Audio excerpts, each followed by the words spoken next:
How would you like to curate your collection? How would you like to have a conversation about your collection? How would you like to be a pompous douche who has no talent or discernible qualities that anybody cares about? What's going Where on? are you on the spectrum? The Well, hobby spectrum. I was gonna say I've been on the other spectrum before too, so don't worry about that. What's going on, YouTube world? Full house tonight. Brad has joined us graciously because again we're on Wednesday night, and that helps him be able to attend a little more. I won't say casual pace, but I mean you're not prepping for work tomorrow morning. I don't know your schedule, but I was at least off today, so I got all my sleep in today. So okay. I'm still gonna go in tomorrow, but I wouldn't be able to sleep till later anyway. So it's it's one of those. I know how it goes. Yeah. So Brad, Vincenzo, Michael, Steve, myself, IRP 260. Happy New Year, Merry Christmas, Kwanzaa. All the stuff is now in the past, thankfully. Can move on to the most important topic on everybody's mind. It's the YouTube get together at Strongsville / Independence, and who's gonna foot the bill for the pizza? Gosh. Oh.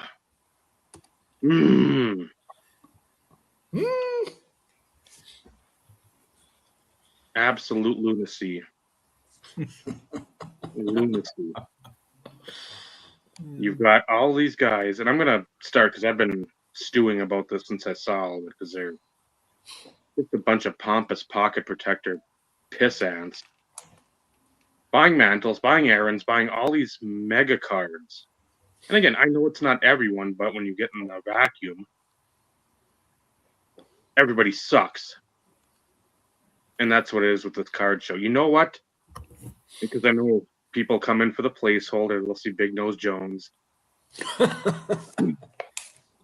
And they'll watch for a few minutes because, again, we're an acquired taste like Marlard. What the fuck was Mark's shit? Malort, which was an acquired taste. That was basically like fucking the bottom of a dumpster water in the middle of August. That's putting it nicely. I know. It's like the baseball collectors, because everybody just wants to get on the Chris from Missouri, which does Missouri a bad name. The Lightning Nook, all these idiots. You complain about a show. Here's an idea. Brainstorm. Rent out your own fucking place. Put up your own fucking rules. And do your own thing. And shut the fuck up. You're not that important. You haven't been. You never will be. Shut your fucking mouth. This isn't a national dilemma that a vintage show wants to expand because all this old money is in cigar boxes and you're looking for the right eye appeal on some stupid Purina thing from 1901. Good. Get people in there so you can have a viable hobby. Because otherwise, all you fuckers are going to die off and nobody's going to care about this tobacco card shit and food issues and all sort of crap. It's going to go away. You have to have everybody in the same pool to have something that's going to thrive. If you don't like that, make your own show. Say whatever it is, 52, so you can all have the super duper pre-war bullshit. Again, shut up about a card show. Your attendance of a card show. Nobody wants to smell fucking pumpkin seeds on your breath and fucking dark roast Folgers on your fucking mustache. Nobody cares. Take the Wall Street Journal, shove it up your ass, and fucking make your own show. Rare form tonight. I love it. Did I come to the right place tonight? How is this out of the ordinary? Yeah, you just came in hot the first 5 minutes. You just said, I got this, guys. We didn't even ease into it. First of the year, like, geez, we're already starting off on the wrong foot. Well, we were gone for a week, and I mean, we took that week because we wanted to be off. We weren't going to make 2 videos to tell everybody we're back. I mean, that's just not what we do. We're not attention whores like waving over here. Hey, I'm here. Look at me. Tee. Well, I guess So- it's a good thing I didn't make any like community posts either, because like I tempted on doing that. By the way, we're taking a break. Said nobody. It was going to be more along the lines of a friendly reminder. Yeah. Well, I mean, if anybody watched our last episode, I mean, they would have known we wouldn't be back to after the first of the year. Yeah, but it never fails. I'm sure somebody, because Dave had the placeholders up early, I'm willing to bet there's going to be somebody who's going to tell us that they sat in the waiting room on Tuesday last week until they realized, oh shit, this is scheduled for next week. And Or on they Wednesday.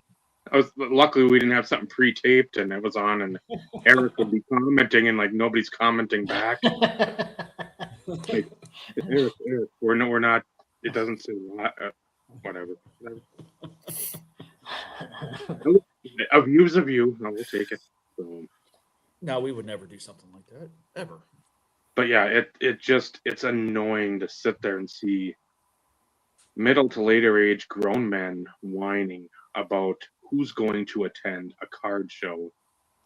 And the worst part, and again, no offense to you, Brad, it's in fucking Ohio, for Christ's sake. It's Ohio.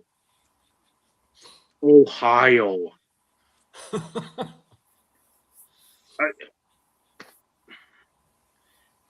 Well, if I'm being honest, because unlike other people in our outer circle chat, I refuse to watch any of this garbage. I've got better things to do with my time, like watch paint dry. How many videos can you make about the same shit over and over and over and over and over? And yes, I could continue. Well, Steve, let's have an honest conversation about it. Let's have that conversation. To be fair, I only make Brett Favre card videos. Well, not always, or not. There's once in a while a Rodgers maybe sprinkled in, or maybe another Packers legend. AJ Hawk possibly at times can be in those videos, but you're not like me where I just showed off some cards prior to the clicking of the button. And you want to talk about a gamut of nobody's, has-beens, never was, and who's that? That would have been not completely. Not completely. But I get what you're saying when you've got the same group of guys all showing the same card. Yes. Over and over and over and over and over. Look at my mantle. It's a PSA 7 with a Greg Morris or whatever qualifier. Okay. Yeah. Well, this one is a Mike Baker qualifier or whatever. It's like, if it looks good to you, that's the end of the conversation. You don't need to justify to him, to Brad. But sure you do. No. Anytime I buy a Terrell Davis card, which is almost never these days because I can't shop for myself because of this fucker over here. I always have to justify why I bought it. Because let's face it, the people that watch my videos, almost nobody, want to know. Well, it would be dead channels because they're no longer doing videos. Everybody wants to know why I picked it up. Says absolutely fucking nobody. Now, on the flip side, one of Brad's more recent videos and talking about the opportunity to move a card and make some cash.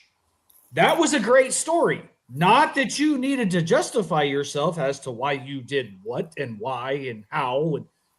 Because guess what? It's your shit. again, you don't owe that to anyone, as we've said before too. Not to jump in quick, but like again, Steve gets a card from me. He's like, man, I can move this for X amount, and I want to parlay those funds into whatever that I would like to do.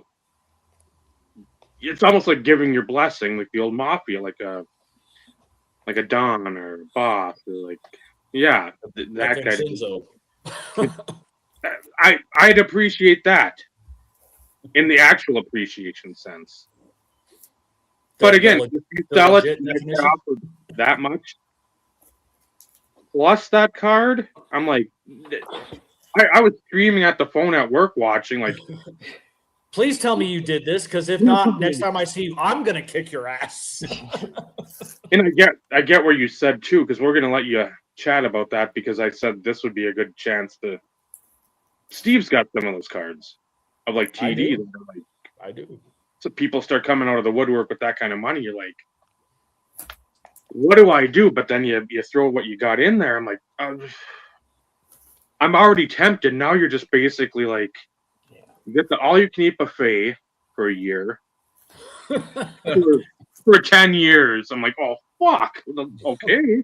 I thought it was just a year, but 10 years? I'm probably going to be dead in 10 years. Fuck. Yeah, please and thank you. Yeah. Times two. Yeah, that's why I really wanted to come out of that video. Like, and I even said it. I was like, I'm not asking you whether or not you thought it was a good deal or it wasn't a good deal. I wanted to get it from a mindset of, somebody comes to you randomly and is legit offer. Are you even ready to say yes? And I think most of us aren't. And that's the thing, Brad. Like the way you presented itself was different comparative to what I was kind of expecting. Right.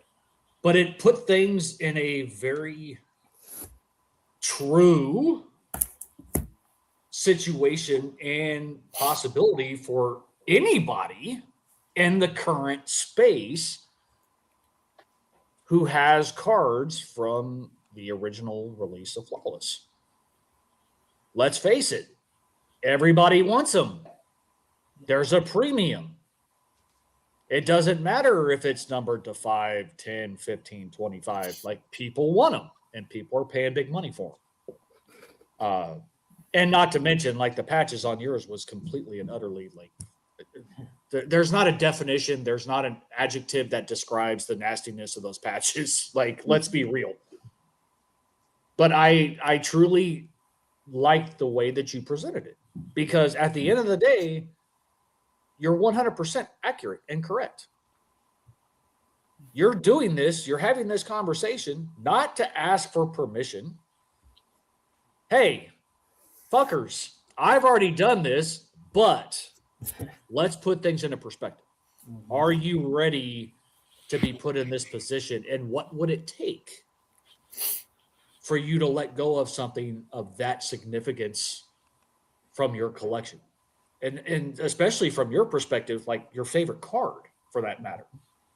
I have a multitude of favorite cards, so like it's hard for me to think about what it would take if it were any of those favorite cards. But damn, like again, if you wouldn't have taken that deal, next time I saw you, I think I would have kicked your ass. Out of love, because I've been like, dude, what are you thinking? Like, so I think it was those back pages asked me, would you have done the deal without the card? Do you think the next day? Because the next day is when he messaged me already again. And I was like, you know what? I don't think I'd have done it. And I was like, and I think that's still just the collector in us, where it's like, I've got to get something back that I'm going to feel good about. Yeah. Right. Because the money's great. Right. But I'm not selling one of my favorite cards if I don't have something else in mind that I want. Right. So, yeah, I told him, I was like, I'm pretty sure I'd have said no, definitely, without that. So, and that would even if you'd offered more understandable. Cash, I would have said no, probably. And that was the thing that you brought up. It wasn't like, okay, yes, I never thought of selling said card. But even like something separate but together, that, oh man, something popped up on eBay that I really wanted. Now it sort of coincided, like this lane over here and this lane over here. It wasn't the same lane. Like you saw this, you're like, fuck, I need to start generating some money to see what I can do to get this. It wasn't even that. So it's like, okay, you get the money and you're like, there's a need for it, but there isn't like that pressing need of medical bills, car repairs, a plumber or something in the house, something goes awry there. It's not like I need something, so I have to offset it with the cards. It was, like you said, the cold call out of nowhere. Just like, hey, you still got this? And then when I heard the price, I'm like, oh, fuck, you better have taken it. But I'm like, I get the aspect of like, Yep. I always want to get this. It's all of us as a collector, like a true collector. You want just a little more because you're gonna have your ego bruised by giving up something you really like, no matter what you're getting in return. But if I can just get this, So I'll then feel a little better. I mean, it's gonna be a band-aid on a hatchet wound, but you're like, I feel good for the moment where it's not like I just gave up a card for money and I've got no plan for this money. Which so again, then that's perfectly fine too. right. Yeah, The- right the now it's question- just kind of a nest egg. I don't have any Yeah. plans for it at all. I don't even plan on spending it on cards. So Yeah. I'm just. But gonna on the use flip it side, as- then the question is, based on what you said previously, if you weren't offered the Merino to kind of sweeten the deal, if it was just the cash, you probably wouldn't have accepted it. Like you were leaning towards the higher percentage of not taking it. What if he came at you with 10 grand? That's probably what it would have took. Okay. Yeah, And that would have been probably the number in my head. and in all fairness, I'm trying to put things into like the entire picture, because $5,000 and a card numbered to 2, Right. like And the values I used are conservative. I know for a fact you can get these 100%. prices. Yes, 100%. That's what I always do with all my stuff when I talk about values. Yeah, I don't do the 100%. well, one kind is sold for. These are for sure you can get these prices. Right. I probably undersold, so the prices when I Probably. by 500 on each of it, probably. Yeah. But Again, at the end of the day, it's like I was more curious because again, like I understand the mindset as the collector. Yes, I've talked about what it would take to get rid of my flawless one award. And it's like, okay, somebody auto. somebody offers me a PMG green. I'd have a hard time not making that trade. So, and like that would be like I'd legit just swap. What in all seriousness? What if somebody offered you the TD like the FARF? I already have it. Oh, that? Oh, The one you really wanted. No, it would still be more. Only Okay. because I know what it sold for. True. So What if that's the TD in cash? depends on the amount of cash. Yeah. What about the TD? You have the red PMG. No, of course not. What about the red PMG in that? The Shield 06 NT. I'd probably have to sleep on it. Only And then you because offer like $2,000. only because again, I know what the 101 sold for. Yeah.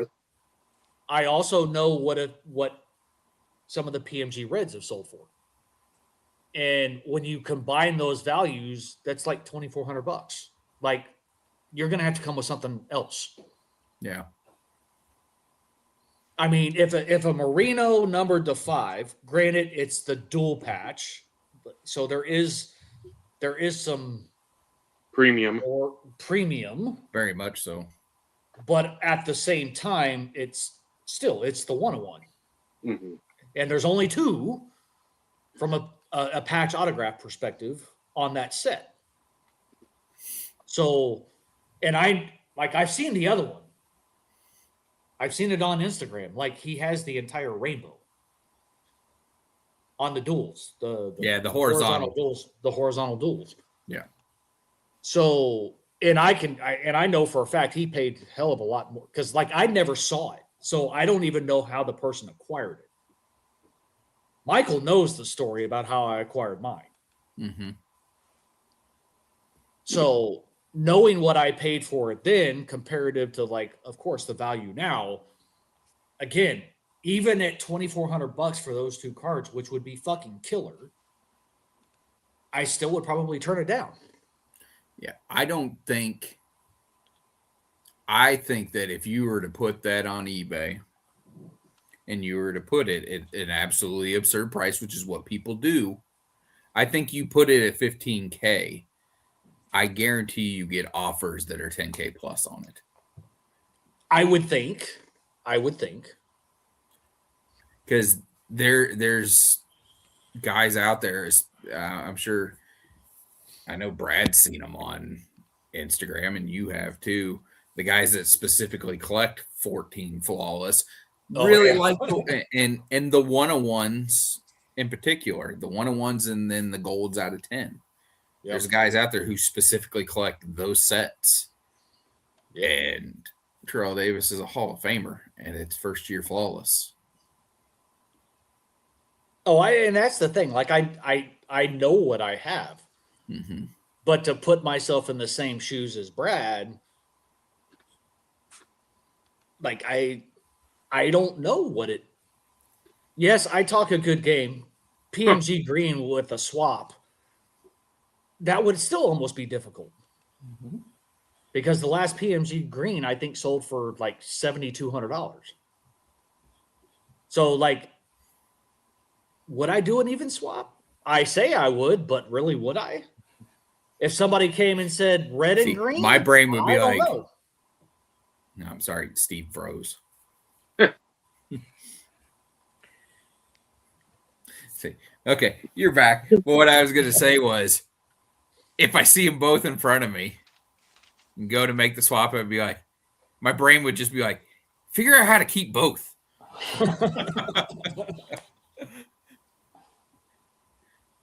Yeah.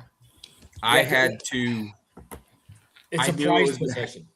I knew it was going to happen whenever I got the card from Brett.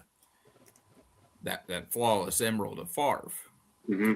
I knew when I got it and posted it that one person in particular was going to come at me hard on it because it's the only one that he needs for the rainbow. He's never there. This is the only emerald one that any of us have seen of the 5 copies. So I knew as soon as I posted it, I would have messages coming in. I didn't want to read those messages from him because he sent me 3 before I opened them.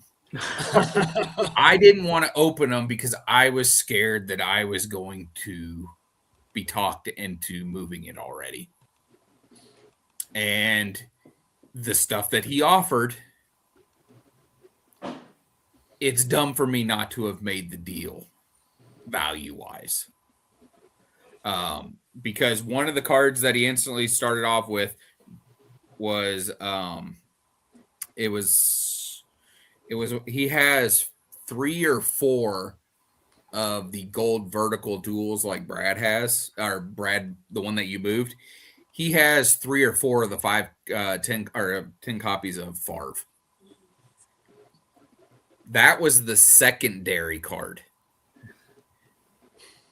The first card was the Aaron Rodgers like this number, and it was the one numbered out of 25 because he only has the copies out of 25, the emeralds, and the 101.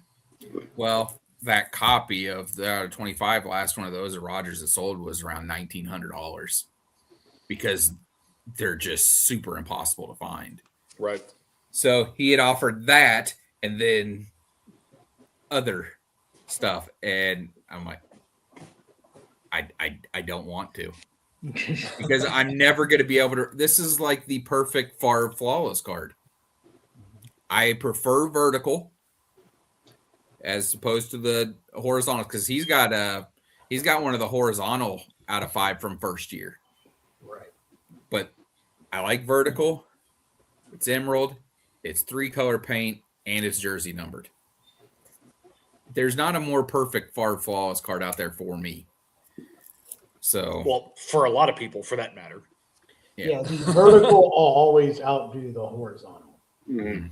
for whatever reason, just the way people like the look of them. But that dual patch auto set from 15 Flawless, I think, is going to be like the limited logos from Exquisite, where that's going to be the main Panini patch auto for years to come. That's going to be the year and the particular kind that will sell for the most for every player. I think you're right. I think it is the pendulum has moved from the 14 dual And it's all because it is horizontal, and the 14 was black and white. Correct. Not everyone loves black and white either. So because of that, the 15 is the premium now.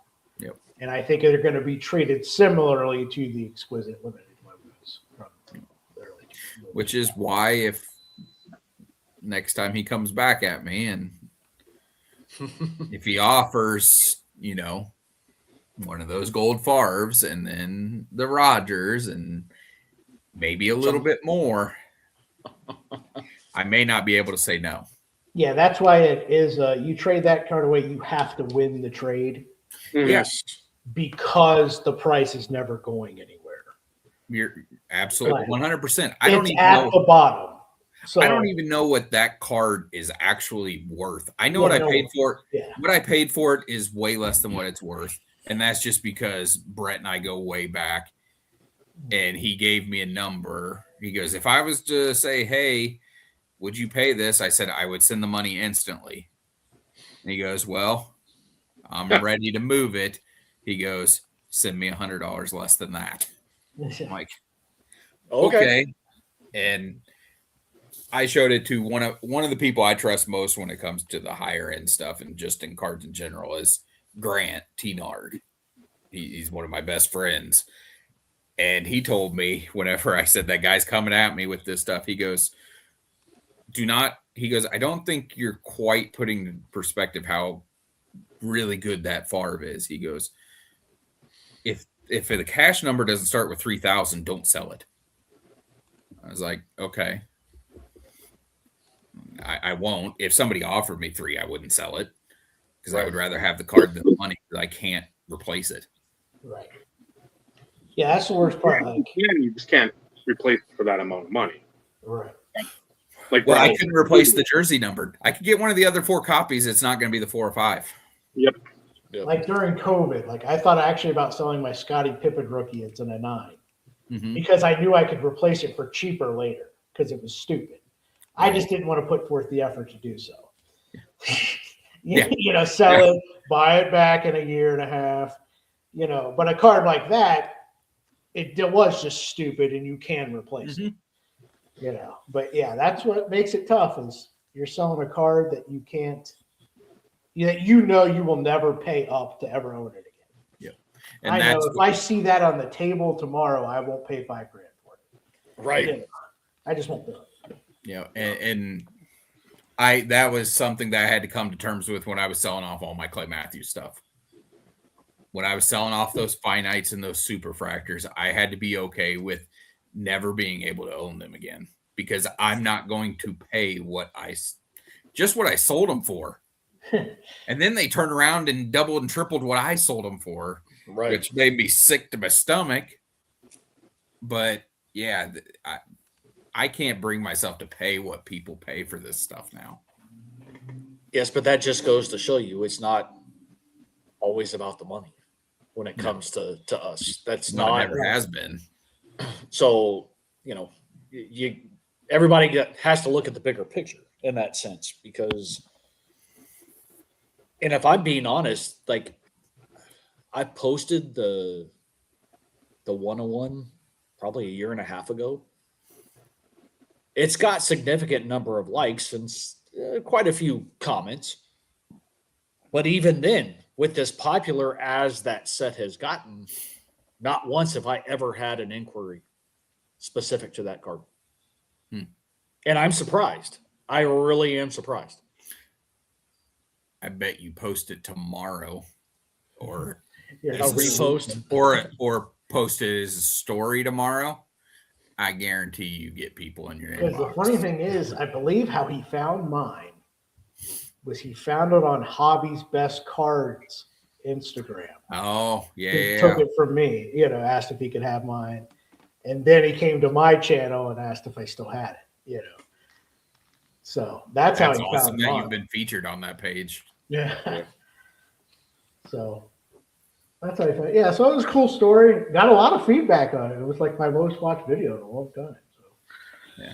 But yeah, you can always tell the comments of the collectors and the guys I know like do a lot of flipping. It's just interesting to see the different comments. But yeah, I really enjoyed hearing everyone's feedback because a lot of them were honest. They were like, I don't think I could have done that. Just thinking about their favorite card, would they've been able to move it at the same. Because if you think about it, that's a 900, I calculated 900 and something percent increase of what I got value-wise. Yes, but on the flip side, though, anybody who says they don't know if they could do it, part of that is because it hasn't been staring them in the face. Exactly. That was the other point. Because a lot of people could sit there and be like, yeah, I don't know if I can do that. But come tomorrow, the same situation occurs, and it's somebody of significance, or it's not some scam dude or whatever. Right. It's somebody who got money and is wanting to. Then what are you going to do? I think personally, that conversation is going to take a real quick turn if they were in the same situation. Yeah, initially when I opened it, I go, okay, yeah, I still have the card. Let's hear it, And then when he sent me the video of all the number to fives he had, I said, okay, we're dealing with a serious guy here. Right. He and I was knows. like, by the way, I want that Thurman Thomas. Yeah. Yeah, it's always good when you're dealing with people like that who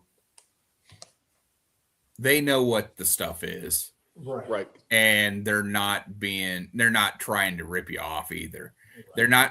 They're not being coy and seeing like, hey, would you sell that? How much would you want for it? What would it take to get it? No, those type of people usually come out with a strong offer right off the bat. Right. And then like, oh shit, I actually have to think about this. Right. Yeah. Luke ran into that because Luke doesn't post anymore.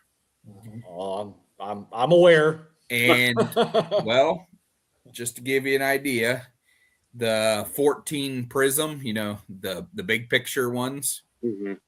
Of course, Brad and Steve both froze up whenever I started talking about them. But anyway, Luke has the finite, the 14 finite. Somebody gave him $6,000 for it. And then just, a few weeks later, somebody came across his 2012 gold. He sold it for $3,300.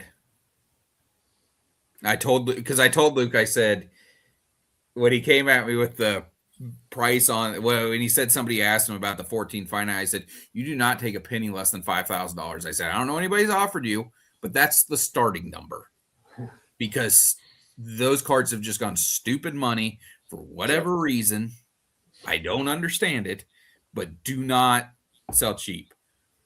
And, but yeah, and that's why I told him, I said, dude, what you don't know is right now in the way the hobby is, I said, you have an actual fortune in your collection. Oh, yes. Just in the Von Miller stuff, not even counting all the Super Bowl set that he has with the multiple Brady's and all those. It just, yeah. And then he sent me a picture. He has the 2012 finite Demaryius Thomas finite 101 auto BGS 10. Of course he does. And he goes, wonder what this would bring. I told him, I said, there's a couple really heavy DT collectors out there that would kill for that card. But Well, yeah, That's before funny. Someone messaged me and go, "Don't you wish somebody just offered for your best Tannehill or something? It would have been easy." yeah, because like before shit just went stupid. Because knowing you and him are really good friends, Mm-hmm. he's got some TDs that I would love to have, including a couple finites. Yeah. But the fact of how the hobby is now, like I can't afford it. No. You have one of his cooler finites though. 100%. And I've actually got both from that year because I've got the legit finite and then I've got the insert black finite. Yep. Yeah, the But one with the Hall of Fame logo on it's one of my favorite cards. But again, it's like he's got some that I would love to have. Not to mention, I think he's also got the 101 diamond auto from the Super Bowl with him and Elway or whatever. Yeah, from Gold Standard. Yeah, he has that one. I really want that card. Yeah. But the only way that would happen is if like he would move it at pre-COVID prices. Right. Yeah. Because I could only imagine what that would go for. We got the Black Finite. There's speaking of Black Finite. I mean, that's at least 5 cases of Coke. I'll give you 6. I'll give you 6. Unopened cans, not the case. This kind or the kind? I've only got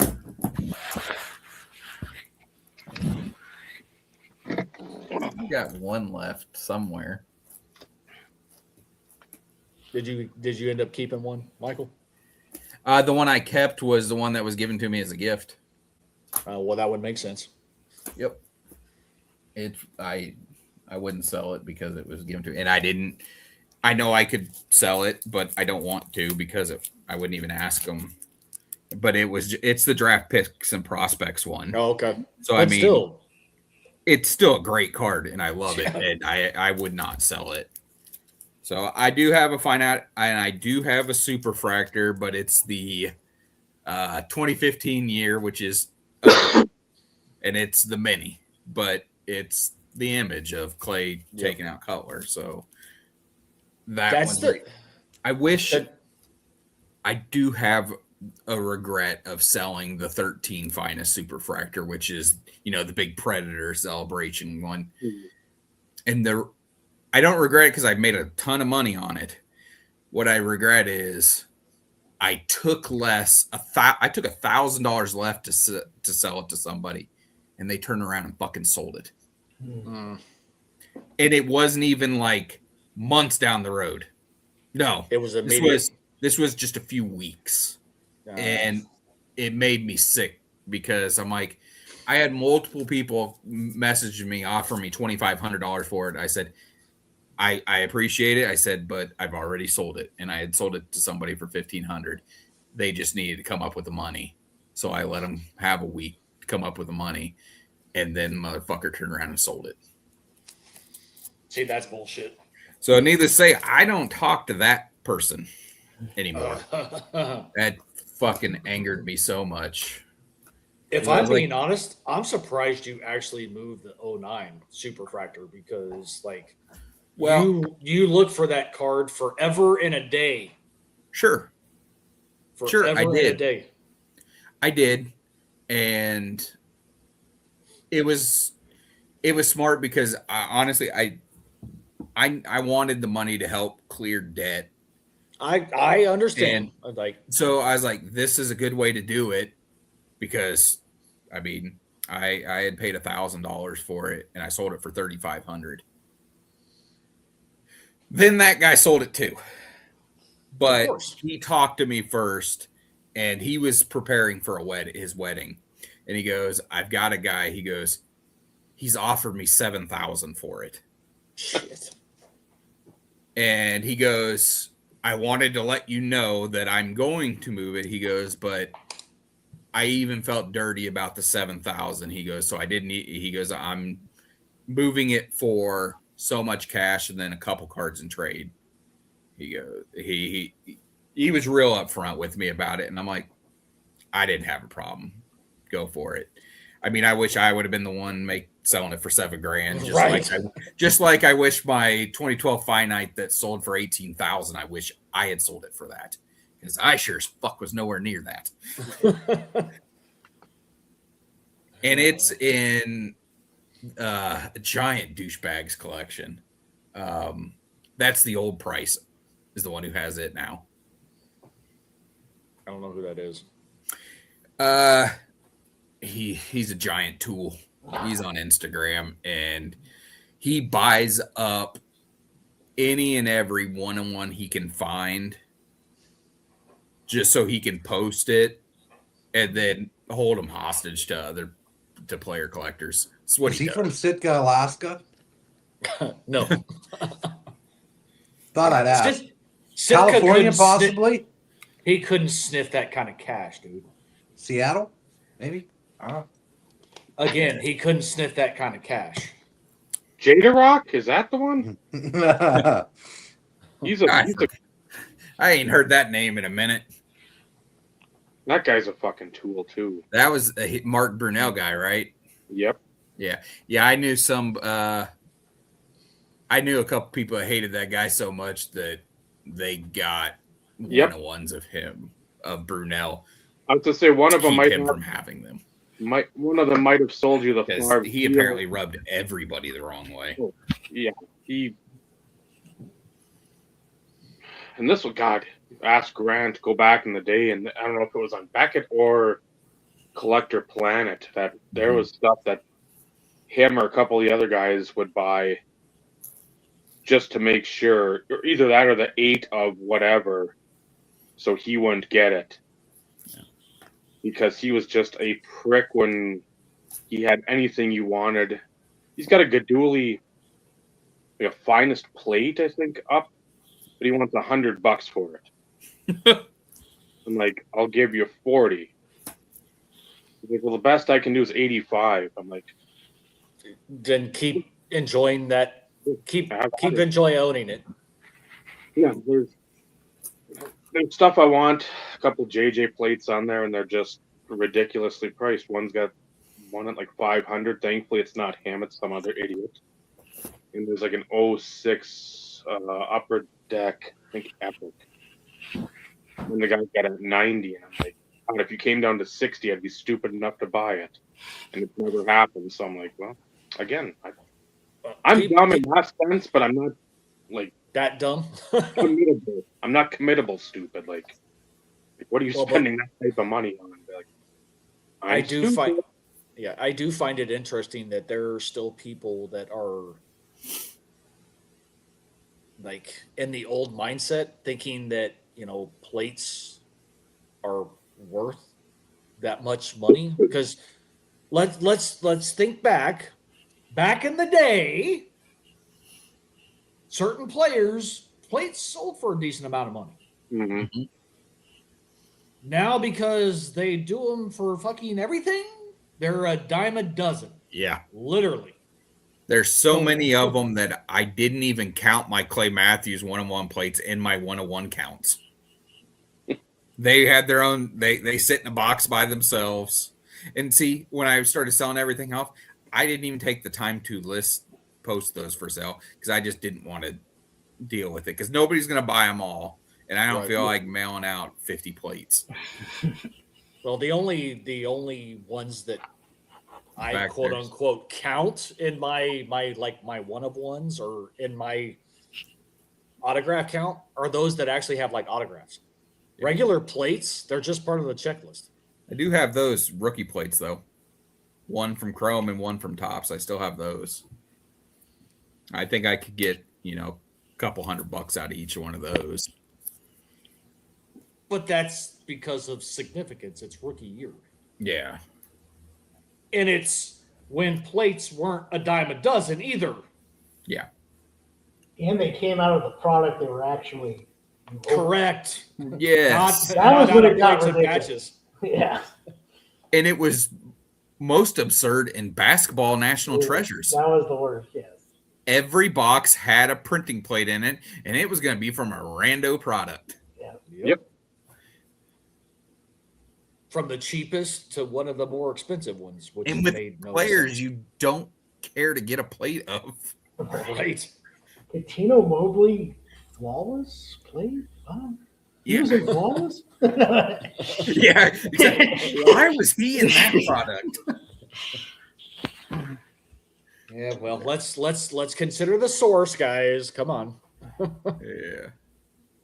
I'm I'm curious to see if these next few products that they release are just going to be loaded like it was in basketball. well, they haven't done. So here's my personal opinion. Mm-hmm. So they've done some things, it seems, because I still kind of check some of the random breakers that will break a significant amount of retail. Mm-hmm. Because I'm cheap. I can only afford retail. I can't afford fucking hobby. Most of us can't. But I was also expecting, even from the retail perspective, that they would up their game a little bit because they're about to be out of the game.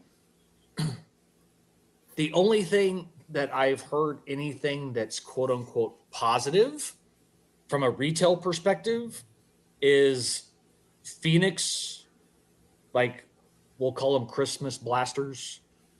Mm-hmm. So Phoenix Christmas blasters, and then they have a retail exclusive that's pretty much like a hobby box, but you get like one auto, one jersey, and like 4, 5, 6 numbered cards for $175. Not terrible considering, Mm-hmm. but it's the 25 rookie class. So you have like 5 people that you're actually shooting for that would make it worthwhile. But outside of that, like Prism just released. Yeah. Prism retail it's fucking trash. It is literally fucking trash. However, I've felt that way about Prism for the last 5 years, though. I will pick retail up and hobby. I will pick up my obligatory blaster and mega because people still want rookie Prism rookies, whether they be base or silver. Mm-hmm. People are still going to want them. So there's going to be some sort of value at some point. But the problem is they're no longer $30. They're $35. So like they increased the price. They didn't increase it again comparative to like last year. Mm-hmm. But they didn't do shit with it.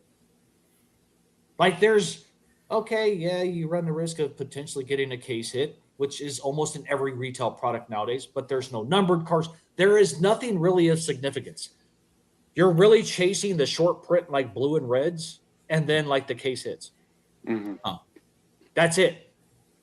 Because if you remember, like with basketball and hockey, when they would lose their license, it's because they had old game use stuff they used, right? Oh, they don't use game use stuff now. So for us, it's all like, well, this is still garbage, even if you give me a jersey of LeBron James. Now, what they did, what product was it? I got excited because they had a bunch of nice patches in a basketball product. I know the one you're talking about. Found out they're all warm-ups. Yeah. Because what was it? A wax museum? I want to give the guy credit. I think that's the YouTube name, but he's really into basketball and Pacers and stuff like that. And yeah, he found out where all these jerseys came from, and they're all like from warm-ups and stuff. So now at least the guy wore it. Yeah. We're headed in the right direction here, but that was what all the patches were from.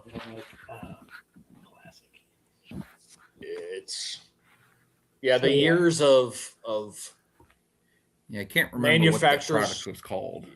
the year of manufacturers like going out of business or losing their license and literally fucking loading the last couple products up. Silhouette, Michael? Does that sound right? See, I was saying it reminded me of Playbook. It reminded me of Playbook, the format of it, and you got silhouettes. And I think it was called Silhouette. Silhouettes, yeah. Either way, I laughed because I was like, oh, okay, maybe we're actually getting – oh, never mind. Okay. Yeah. And it was of guys you wouldn't necessarily want anyway. It's like – yeah. the fourth best player on the Timberwolves. You know, Well, that's Dave would want that because that fits Dave Dave's. likes third guy off the bench. yes. Oh, I thought it was the guy on the practice squad. Oh, wait, basketball doesn't have practice squad. They have the G League. Yeah, I went to G League All Star. That's 31. Yes, Don't they Yes, have the Vin D Schizo. League too? I They think did. they have multiple minor league things. So I was about to start a tribunal for that guy between Dave and Michael. I thought somebody robbed you. So I'm looking at my Terrell Davis search, you know, Seth Jones, Terrell Davis, Ovechkin, you know how it goes. Uh-huh. And this pops up. And I about said, well, here's the effing Portuguese version. 25 or 2015 Top's diamond. diamond, 1 of 1. there's Well- like 10 or 15 of them. Yeah, that's I TD went back and has searched. probably 4 or 5 different images. Okay. And then Yeah. each one of those images actually has 2 1-of-1 gold autos because Topps didn't care because it was one of the last products coming out. Those 1-of-1s, one was supposed to be like that one shown, and then there's supposed to be another 1-of-1 version of that card with an inscription. And the players He never just had didn't- the inscription. the players never followed the instructions. So, well, I thought we found the Portuguese version. No, And I was like, what the shit? no, And Because there's 10 or 15 of them. Okay. About that set is it looks better on camera on a picture than it does in person. It's one of the few cards that will I because don't they know. don't show up very well, even when you have them in hand. It's like, One mine but if does. you illuminate the light on them, like when you take the picture, it kind of looks a lot better yeah. than it does when you're just having it. It's like one of the few cards I found that with. One of the really bad things is the base version of Favre. He signed it in blue ink. You can't see the Can't see it, signature. yeah. You can't see the signature at all. Yeah, I Joey just found that Joey funny. has one of them. Yeah. Like you Yeah. spent money on that? And the reason why I got it, it was that tone that the card was in, right? And I'm looking at it and I'm like, I've never seen him show something that was like that obscure looking. I like obscure shit. Yeah. I do. Like that Seth Jones I got you with the cannon in it. Mhm. Dude, I couldn't have hit the button faster. Or when Dave's Superfractor popped up, there's like moments where you're like, please let the funds be there. Please. And it's like that night I told on the broadcast that Emerald, I went to take a leak. I come back and the guy made me an offer. And I'm like, I didn't even think. I was just like, doink, Waterbird. It's that simple. When you see something, when are you going to find an Alexander Ovechkin card to 5? Where? Very rarely. And the only thing you have a chance of it at is like you get a high gloss, you know, you could get something out of stature, maybe allure, Mhm. some of those other things, but something that old, close to, you know, that's 20, I think it was 2010, 11. So that's 5th year, you know, and that's the only time they ever made, was that Dominion? Yeah, it was Dominion. Yeah, so they made Dominion, I think, 3 times. So, Yeah, but because then, they only made NT 1 year, right? Wasn't correct, it 13, 14? correct. And I when I see those Lemieux out of there, only ever did one deal outside of like eBay or ComC or like at card shows or something. The one dude was on the round table with me back in the day. He had the Lemieux Flawless 101. And there's only 1 year of Flawless. And he asked me if he put it up for sale. I said, what would you do for me? And he goes, I paid this. I'd like to get this.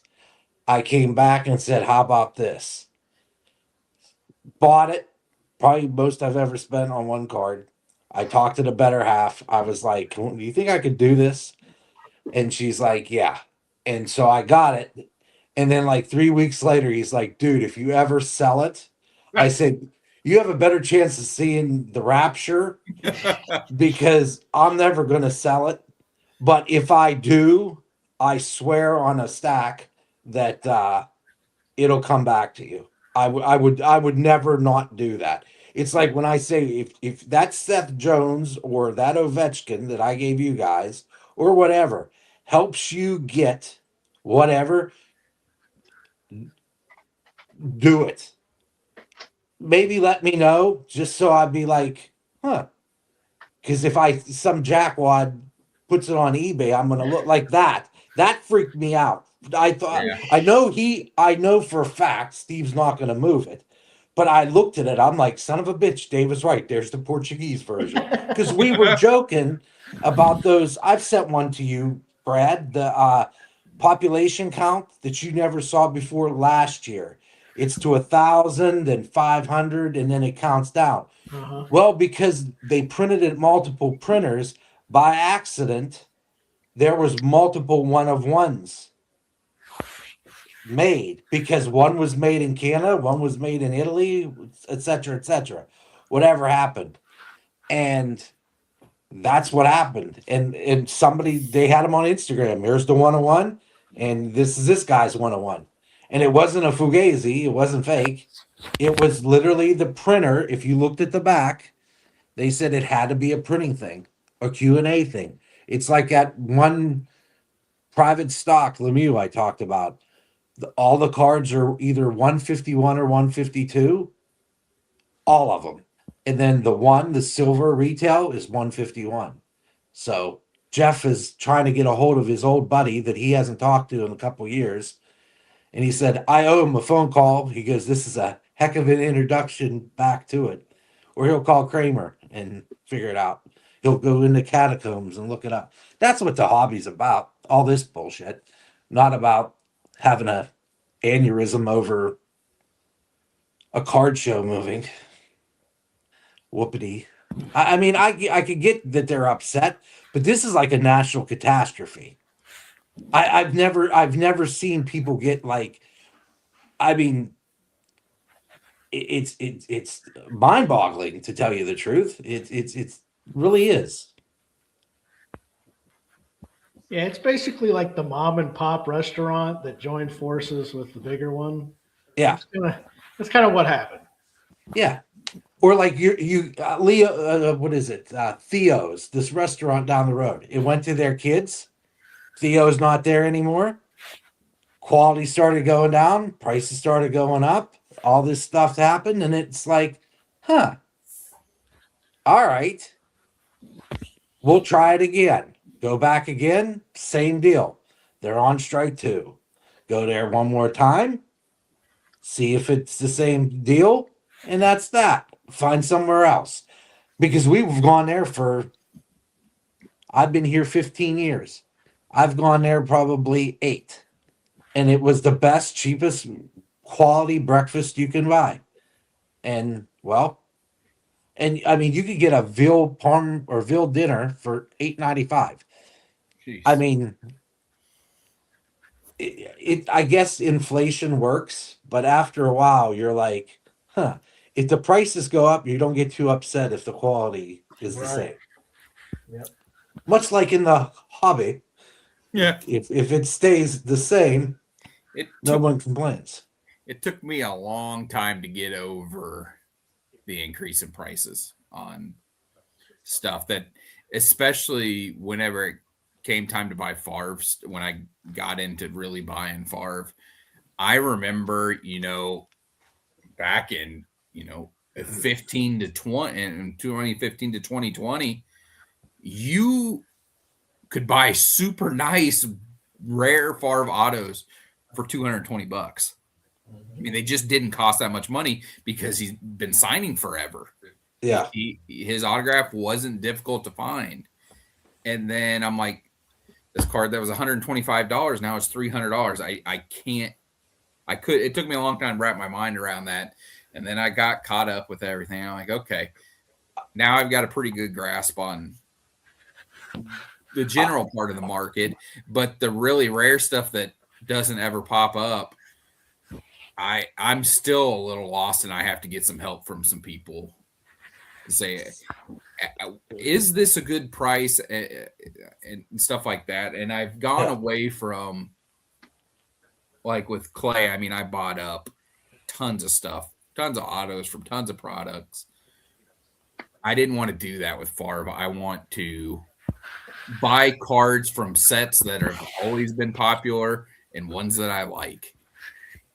And is that the 2012 Tribute Rainbow, Dave? Or what is that? The Master. oh, 99. The blue to 50. Not to interrupt you, Michael. no, I like looking at this. You should make yourself big. Only Steve can do that. Oh, okay. Because on the phone it jacks up because we have the different StreamYard now. Gotcha. Which I'm working on looking at alternatives to StreamYard. They're out there.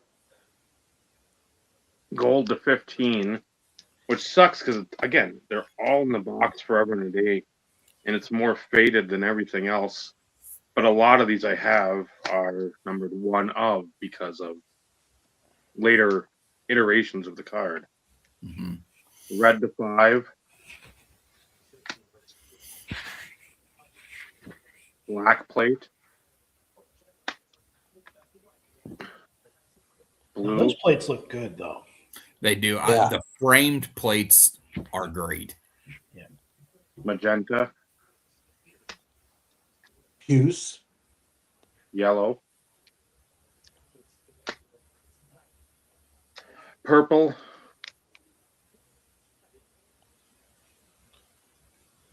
Oh, I was going to say, what color is the 101 in that? Purple. Okay. Then the black with gold ink. Very nice. Okay. Okay, so there's 2 101s. Okay. And that makes sense. 'cause I was it thought the black- next? Was it the next year or the previous year where they had like the onyx or the purple with the inscription for the 101s? There was multiple 101s. I can't remember what year that was. Because those are the vertical. I could picture them. There was one year that was a vertical, I thought.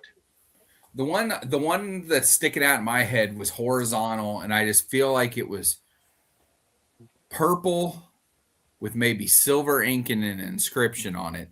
And I want to say it was the one I'm picturing. It was of Jim Rice, and it was Taka Tanaka Giants who was showing it. Okay. Way back in the day.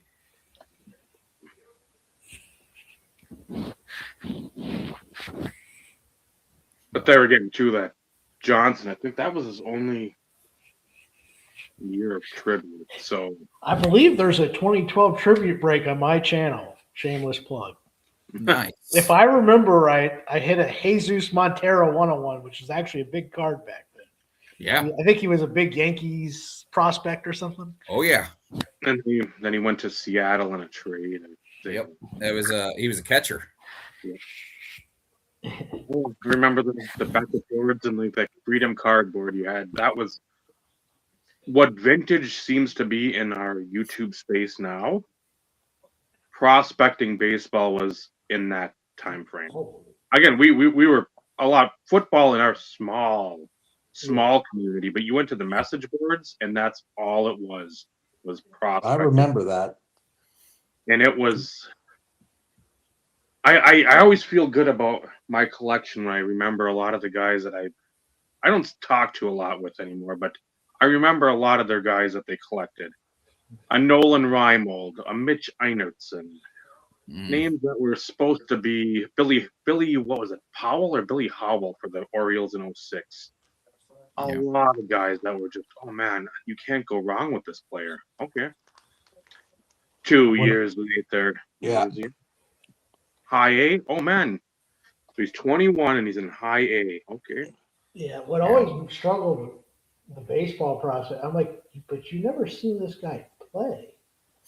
Yeah. Like at least like in the football, I can see where he did. So I can at least get like a better gauge of do the stats match what he looks like, you know? Yep. Mhm. But I'm like, unless you're like living local to this guy and can watch him play A ball or double A ball, it's like you've never even watched this guy play. You're just looking at a computer.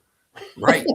Yeah. Or we're getting baseball / Sporting America, Sports America, or whatever. It was used to be Baseball America, and then it became Yeah. whatever it was. But I loved their like little blurbs about like down on the farm, and you sit every. Mhm. That's how I learned about all the prospects back in like 92, 93. It's like you didn't have the internet. Right. I mean, it was out there, but we didn't know what it was until probably 95, 96. And then 90, And then it was dial up, so yeah. you could you're like, okay, I've got 4 hours till bedtime. I can look up 2 things. Yeah. Auctions.yahoo.com. Okay, what am I going to bid on? I still remember the first time I bid on something on eBay. And it was a score. Was it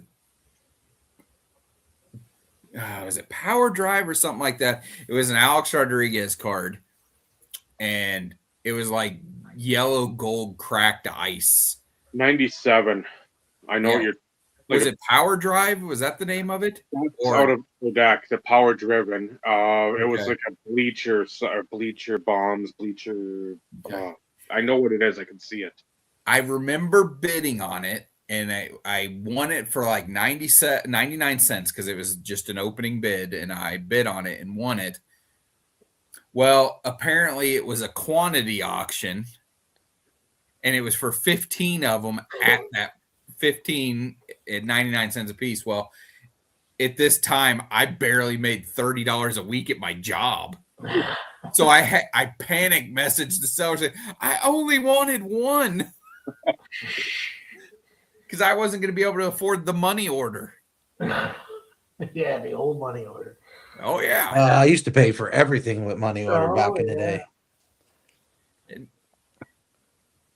I don't understand how I mean, obviously life has jaded me because I trust nobody now. Cool. And that's with electronic payments. I couldn't imagine sending somebody, a freaking money order now. Or cash. Yep, well concealed cash. Yeah, I For did do breaks that that'll back in take the place day. in 2 weeks. Think about the crap we did. That's all. Yeah. Uh, eBay's now taking us back to those days with the authentication process. gosh, that no one asked for. Yeah. That's what I don't get. No one asked for it. No. And you don't even get an option in it. Yeah. To me, give me the option, yes or no. I know what I'm buying, especially if it's already graded. Yeah. We all I know think- that there's counterfeit graded cards, but again, Yeah. I They're don't not buy the gonna cards catch that you. people counterfeit. Yeah. well, then that's the thing. It's like we can't afford the shit that people counterfeit. Although I'm sure at some point in time, somebody's going to figure out ways to. It doesn't matter who, what, when, where, why. Like there's going to be a counterfeit somewhere. Mm-hmm. Yeah. I remember what Michael was talking about, the price shock. It was 2015. So I was just getting back into it, didn't even get on eBay or anything. And I went to a card shop, and first time I've been in one in probably 10 years. Probably 2005 was the last time I was in one. So I'm looking around and I see Bowman, and I'm like, is that $18 a pack for a jumbo? And he's like, yeah. I'm like, what are they giving away in that shit? He goes, how long you been away? I said, 10 years. He goes, a lot's changed, son. He goes, I'll tell you right now. And what I ended up buying, I bought old 90s stuff for him that he had like dirt cheap. And all those boxes now are like 7 times what I paid for them, because at that time nobody was like, who needs a box of finest hockey from 96 au contraire. Hmm. Those are now $200 a box. But my point was, I went and did 2 years of research before I even went on eBay to start buying anything.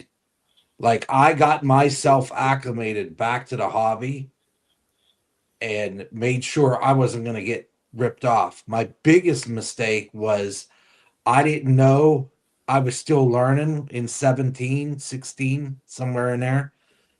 And I passed up shit that I'm like, oh, I'll get that later. I started chronologically, and I was getting and I was like, the 12, 13 freaking retro shit. Yep. Some days I would see them. I'm like, oh, blue PMG, $23. Click. I got the red cheaper than or the blue cheaper than I did the red. Yeah. I want to see if I still have them on here.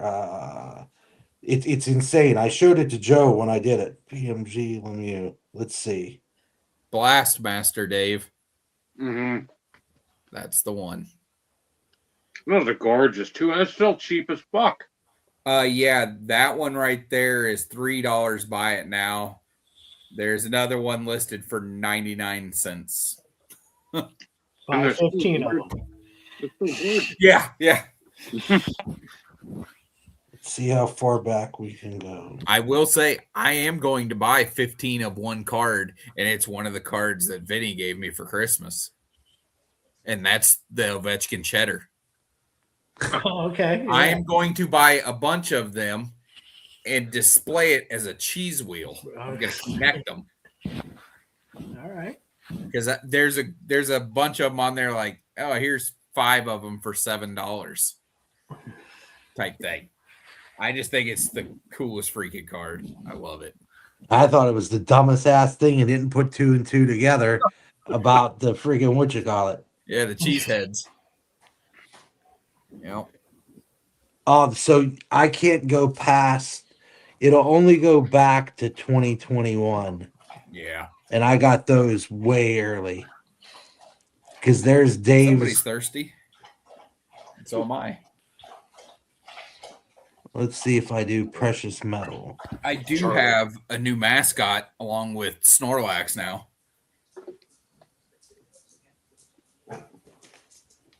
Oh, here we go.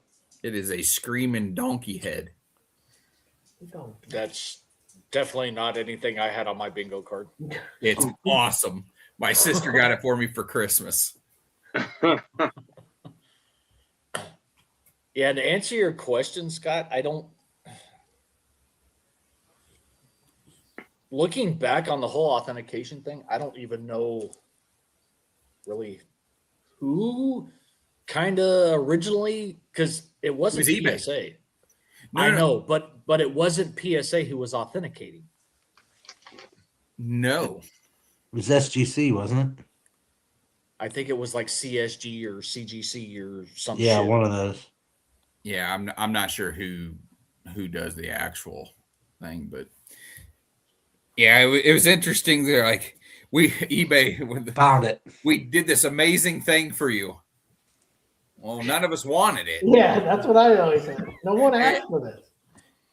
But I know they did it to cover themselves because of the amount of fraud that was going on with people claiming item not as described or item not received and stuff like that. People were buying expensive prospect baseball cards and then saying they didn't receive them. Yep. So they had it listed as 2014-15 Fleer Showcase Metal Universe Blue Mary Lemieux Retro to 100. That's $19.06 for a PMG. That's crazy. And now I got to find, I think right soon after that, I got the red from the same seller. Let's see if I can find that sucker.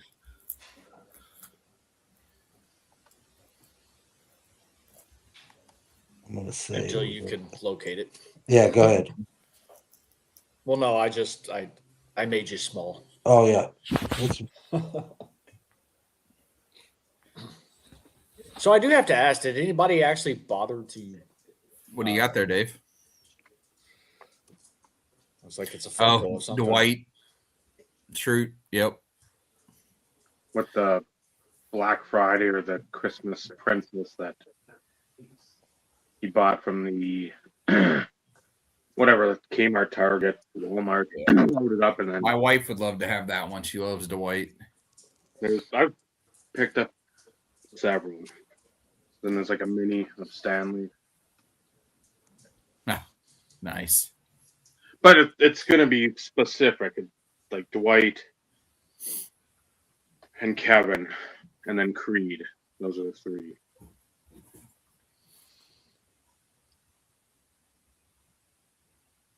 Vinny's still looking. Anyway, Steve, you're going to say you're curious if anyone, and then Oh, actually, like decided to come up with any goals for this year, or even made a list of top 5 overrated insert sets. Even though the thumbnail has been up for like 2 weeks, over 2 weeks. the one goal I'd like to do is actually like through StreamYard, and I got the 2 links. You can go to my channel or your channel, like Steve, you have yours, and then the page for IRP. I'd like to go in mine and do, again, I don't know how I'm going to do it. If I'm going to have to go through the collection card by card, and I don't know how I'm going to do it, but somehow go through the Josh Johnson collection, show everything off, but then as I'm showing them, give like a notation somehow on the screen of how many copies I've got. Because it'll be 11 or 12 years since Quigley had some sort of contest response video, like showing off your collection about this time in January of either 14 or 15, maybe even 13. No, 14 or 15. And I think I did like shockingly like 8 or 9 different videos. And I think Johnson one at the time was like an hour and 45 minutes ish. So, because again, since the last 11 or 12 years, I've added a couple JJs to the collection. Yeah, just a small grouping. Yeah. Cecilia Rose. Not that she could hear me. She heard you. So here's another one. You know the hot shots? Remember those? The little die cuts? $25.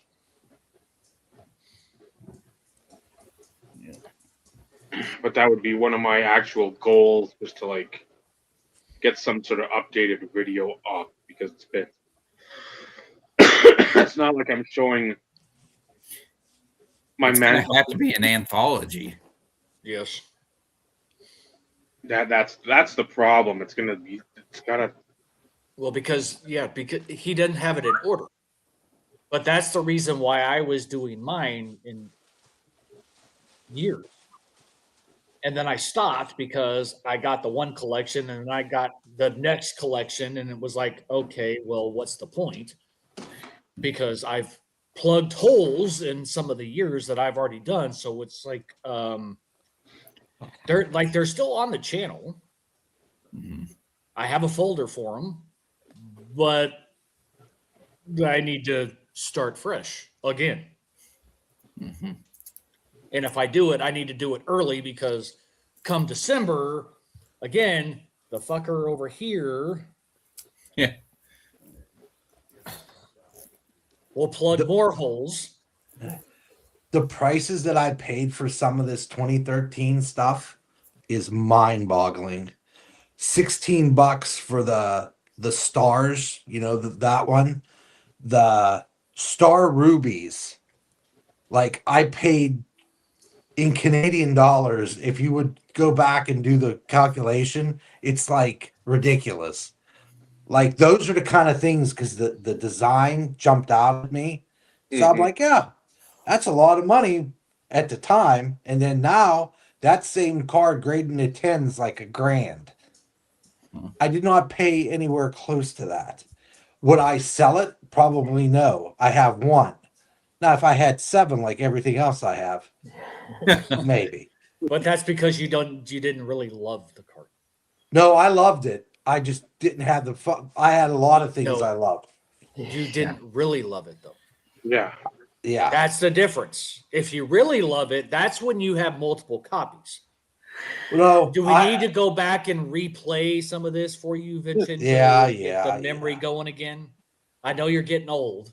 I know. I passed on a couple cards today that would make Dave sick. The guy with that collection, he has 2 of the leatherbacks of Favre that are out of 12. Both of them are they have part of Wilson and the NFL logo in both of them. Oh damn! But Yeah, I've only seen one of TV. They're $500 a piece, which is fair because I saw one sell in the last couple weeks that didn't have nearly as nice back on it, sold for $450. So $500 was fair. Yeah. I had just spent a little over $1,000, so I couldn't bring myself to spend $500 more. I wanted to, and I told him I'll circle back at the end of the month, and if you still happen to have one, I'll probably buy one. But yeah, I've only seen one. I wanted to have some self. Well, it's crazy. I had never seen one until a couple weeks ago, and now I've seen 3 of the 12. Yeah, I've only seen one in probably the last, I want to say 3 years. And like always, there's ones that it's like, okay, yeah, I need to remember. It's about to end, like it's going to end in such and such day. I need to remember, and then I fucking just forget about it. Oh, I got one. Let's see if Pick it up. Well, I picked up one of them. Come on, pick up the other. But the other one looks basically just killer. like that. You only see more of the L. Hey, Mike. But yeah, I really want one. But Yeah, those are killer. So those, Michael, was the one I told you about. That's the select reds that came in the Expo stuff. right, Numbered to 35 in 3611. And I remember I was like, man, I put like a 50. I'm like, that's probably worth about $50. I'll put $50 on that and see if I win. I'm like, I felt like my grandpa putting money on the dollar wheel at the St. Anthony's Day Festival. We'll just put a 5 on there and see what it does. Or now I would imagine that's significantly more money.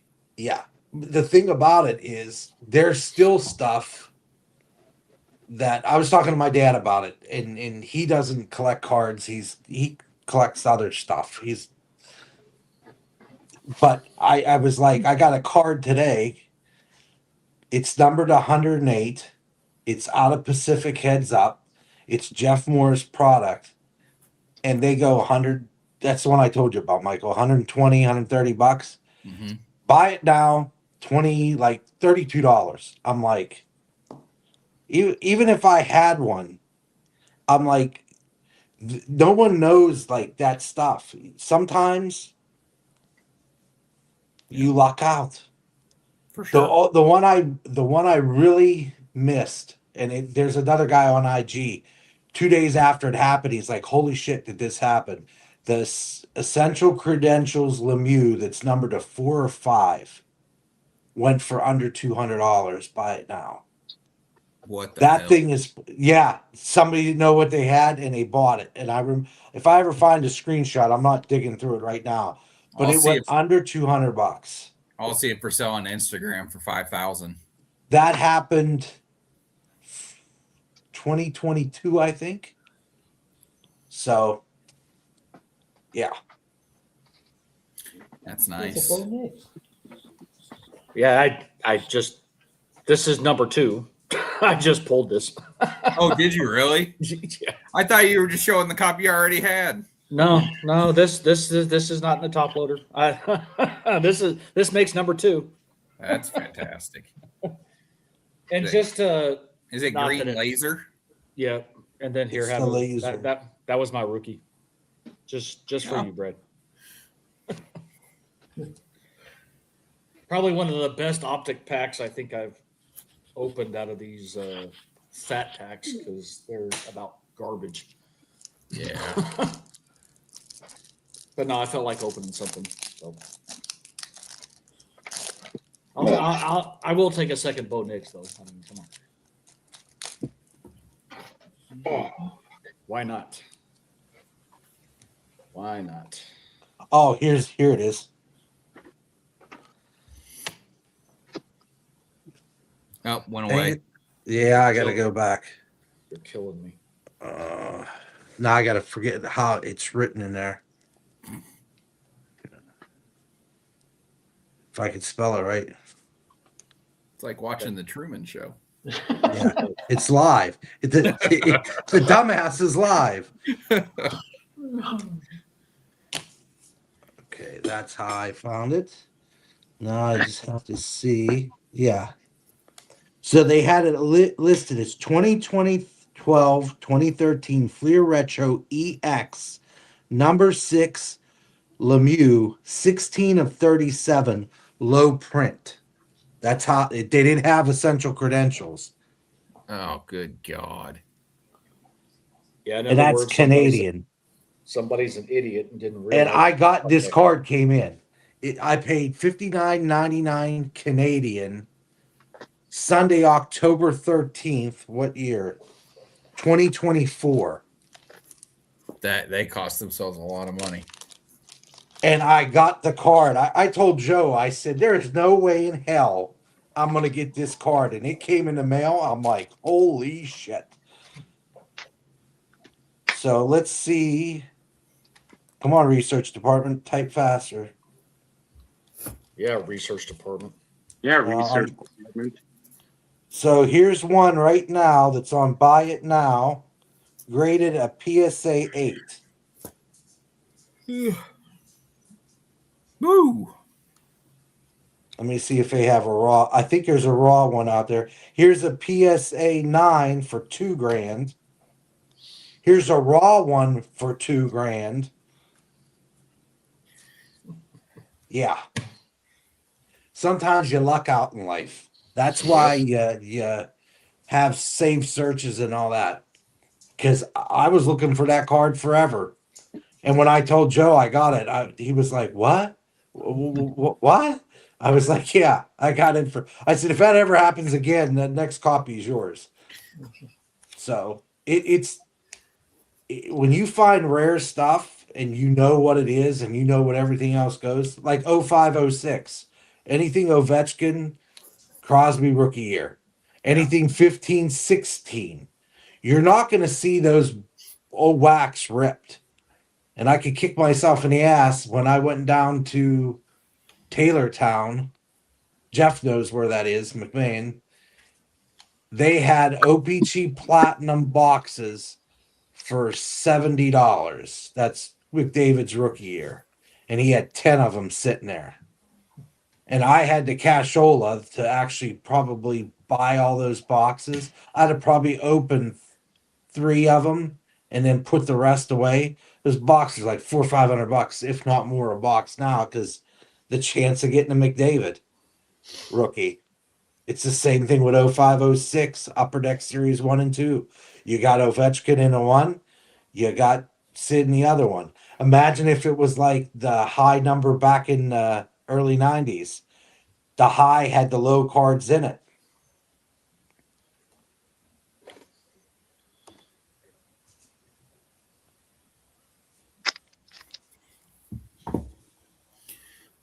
One of one.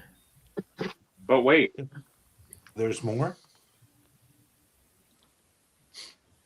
Have another one of one.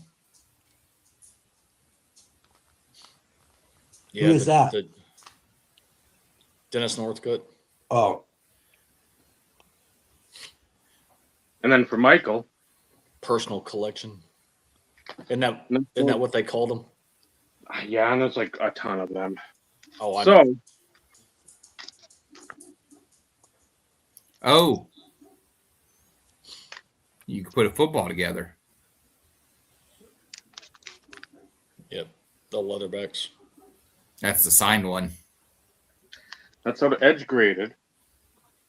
are those Then- PSA certified on the back? That was the front Yeah, Yeah. PSA. PSA DNA sticker. and then you got the Oh, never seen that before. then the jersey backs, which are numerous. I think these are one of 20, so I got 5 of them.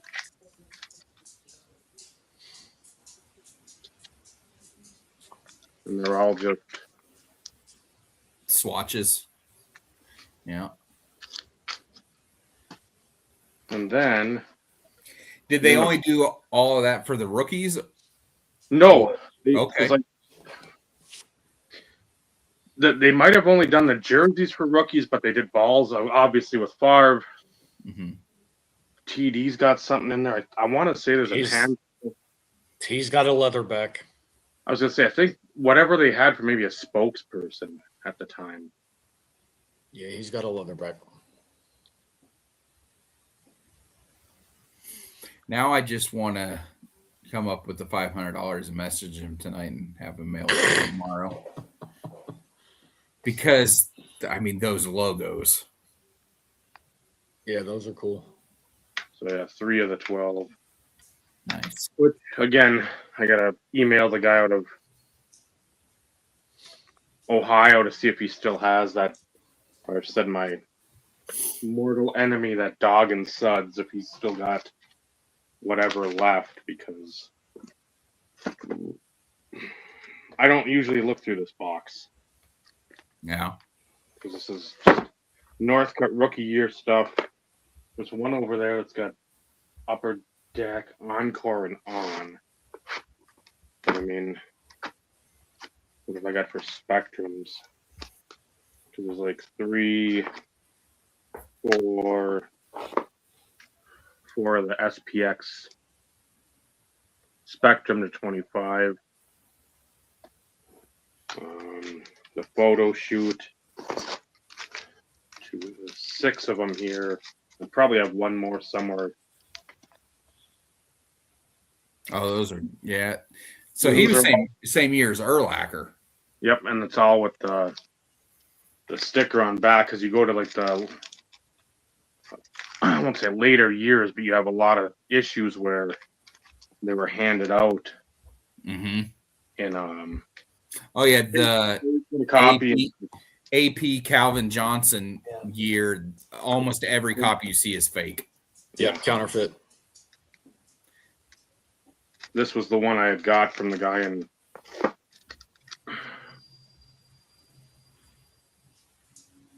Oh, that's a That's one-on-one a masterpiece. Yeah, masterpiece. That is freaking wild. You just, Because again, like even the platinum to 25. I think that's the one I've seen, because that's the only one I've got. do you have, or I don't even know if he was in the set. Was he in the Upper Deck? It may have been Encore that had the helmet autographs. Yes. Okay, I didn't know Northcutt had those. Yeah, it's basically anyone in the rookie premiere, because like the base cards were this, Okay.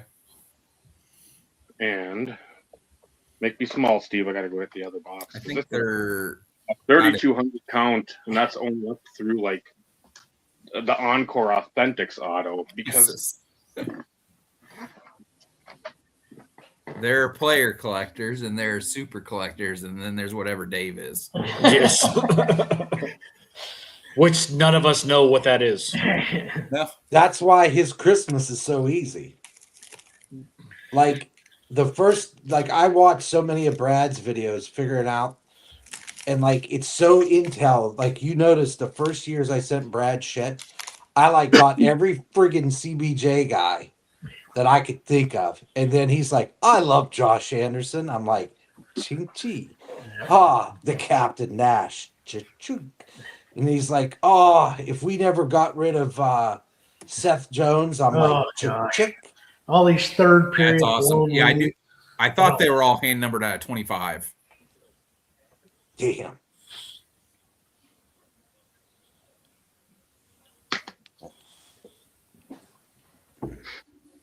So yeah, there's Awesome. keeping. Whew. And then Super. Plate. and then And then. Another. And then. And then. And then. No, and then. Oh, there we got some emerald. Yeah. Dude, sweet. What does mine say? What does Dude, mine say? sweet. That one you're showing right now, Dave.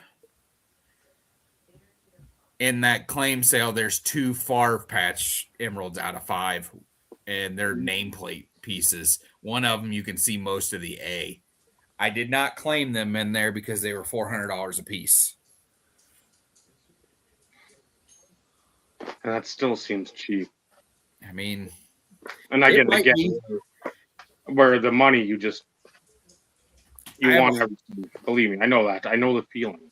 Yeah, I just have I like there to be ink when it costs that much money. I agree.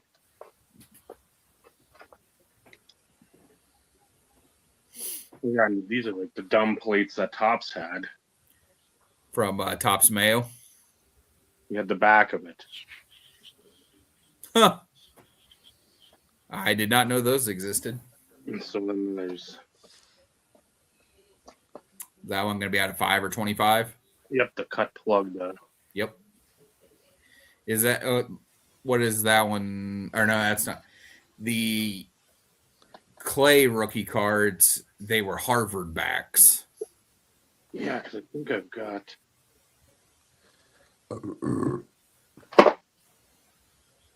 Yep. I recognize that. Couple of them. Shocking, I know. Was there a year? Was there a year when they did Yale? I Or was don't. it just Harvard backs? I think just Harvard, at least for Northcutt. Another one that I miss greatly, and I know many don't, but Yeah, I Press guarantee base. that has a low print run. and then my favorite of all time. I mean, I still look up and buy random, even more random than who I collect. Hurry up and buy.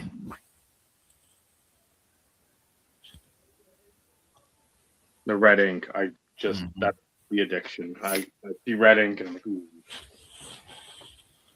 I remember when I was collecting James Starks, he was in Press Pass, and I got one of his nickname autos where he just wrote Buck, B-U-C-K on it. Dave, you have a question there. I don't think it's I don't forget. It's just I don't look. I know I've got them. It's just the fact where it's not. Was that a 101 or out of 5? That's the 101, not like the box topper, the whatever they were. Okay. The legit. Were. Plus with the Yep. Got the triangle on it. Yep. Because isn't it is 07 Peterson's rookie year? Was it 07? Because I remember they had superfractors that were out of 5, I think, out of Topps Chrome. Chris Davis? Yeah, they had a different number. I don't know if it's 5 or 10 or something stupid where it's like that doesn't make sense. Why are we Yeah. changing stuff? It's an interesting question. What do you think? Ooh. I see the first part. I don't know what the evaluation because again I'm evaluation. What do you think of the show Chasing Cardboard? What's your evaluation and judgment of the show? I don't mind watching it because, again, that's a position a lot of us could be in at some point in time where we're just like, you know what? Get rid of it all. Mm-hmm. But I don't need the theatrics and the edits and all that stuff. And Yeah, the dramatization of things isn't necessary. I've never seen one of those. Solo 101. I mean, you got to add some kind of suspense, or nobody would watch it. well, they'd watch it, but it wouldn't be the number that you get.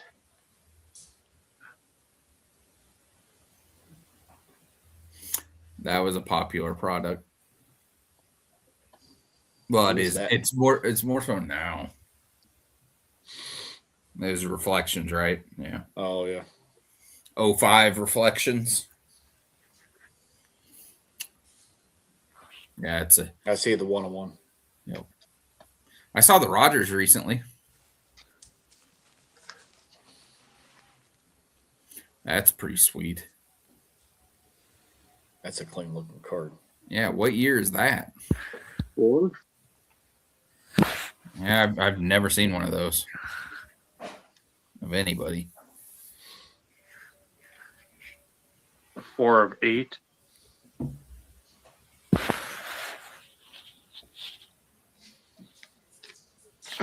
Gold to 20.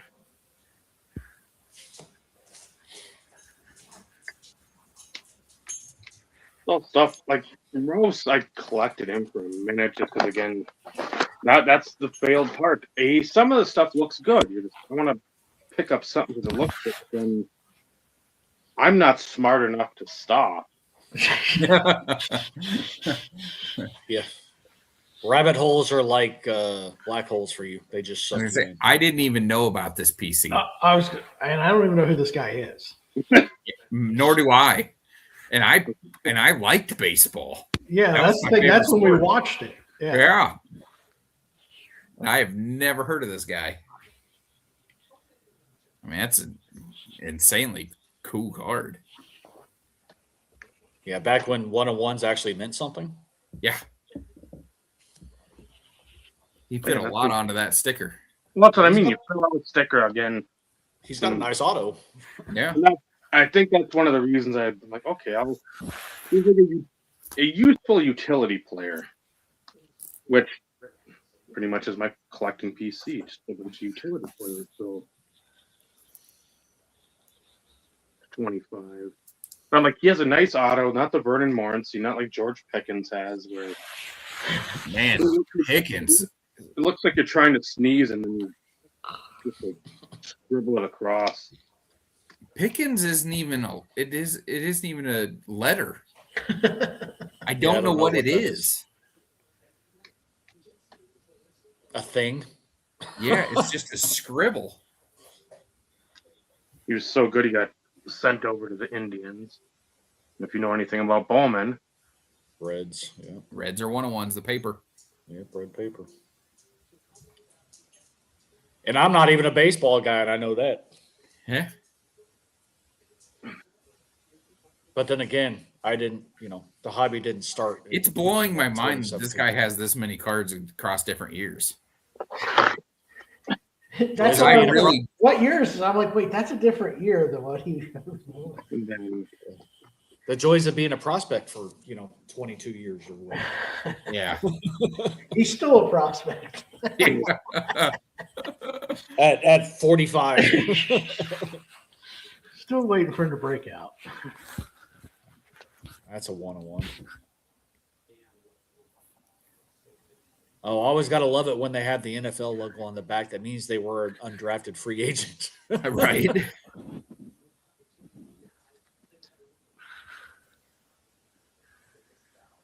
Yeah, which is crazy when you think about it. Like Calais Campbell went undrafted. Yeah, and he had Defensive Player of the Year.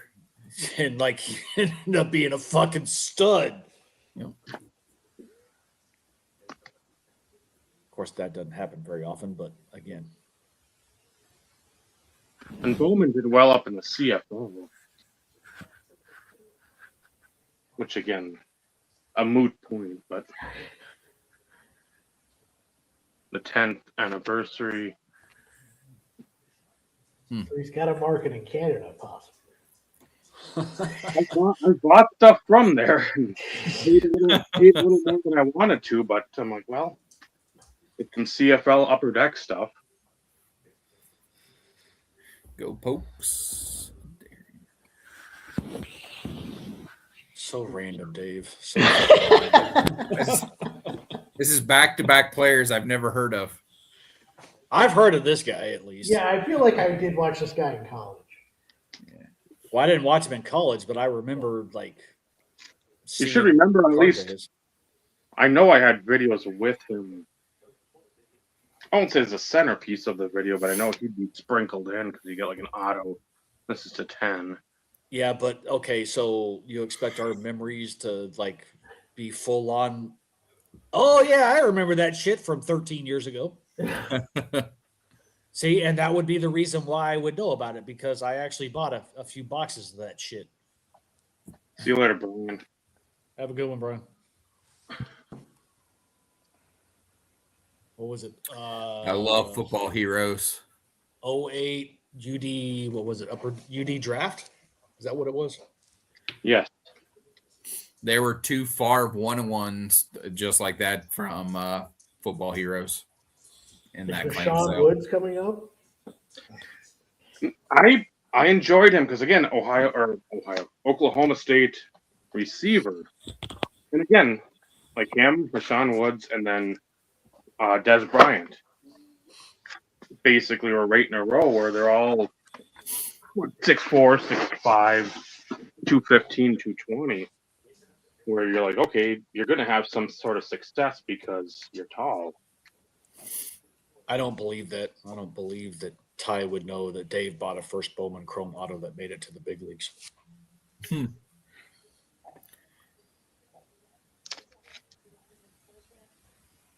That's cool. Is that a stat line or something? Yeah, season stat line, like a touchdown, I think it was. Plus, it's his jersey number in college, 8. So Nice.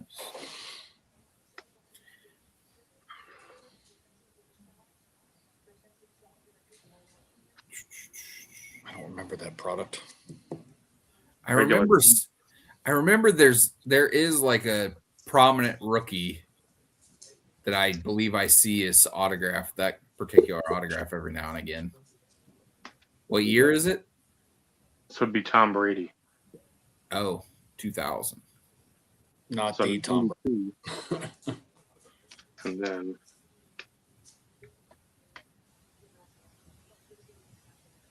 Dang. 1838. what else? Postmarks, finest gold refractor. The one I cannot and I've never seen. The gold to 50. I've never seen that. And I've collected him a while. Yeah. 25 years. You That's know they're because out no- there because almost every sealed box of that's been opened to trying to find Brady. Yep. Are you sure they made it though? That's always the question. Are those the ones out of 20? Correct. Those are incredible cards. Yeah, those are absolutely stunning. Those are some of the prettiest football cards ever made. Their showcase actually knew what they were doing. Yeah. Unfortunately, Fleer- I cannot afford the Favre. A food Yeah. issue. Fleer is one of those that I honestly didn't think would actually ever go out of business, like file for bankruptcy, because like they had some pretty cool shit. Yep. And unfortunately, when they did go bankrupt, everything must go was taken to heart. And why we Yep. have so many backdoor cards. And then some. It's crazy seeing those because thinking about the Brady selling for 5 figures. Well, when they like the bankruptcy auctions, like a lot of card shops ended up with quite a bit of that shit too, Oh yeah, because they were getting rid of, like, I'll call them master sets. that is a sick ass card. So like they would have a full fucking set of a specific like memorabilia insert set, and like they were selling it as the set. But I think that's one of Fleer's downfall is I feel like they ended up keeping too much stuff and didn't fully sell everything that they should have. Yeah. Longevity. 30.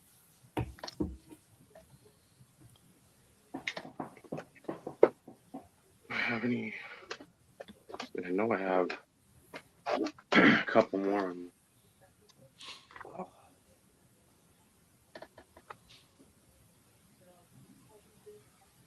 Yeah, those are really cool looking. They are.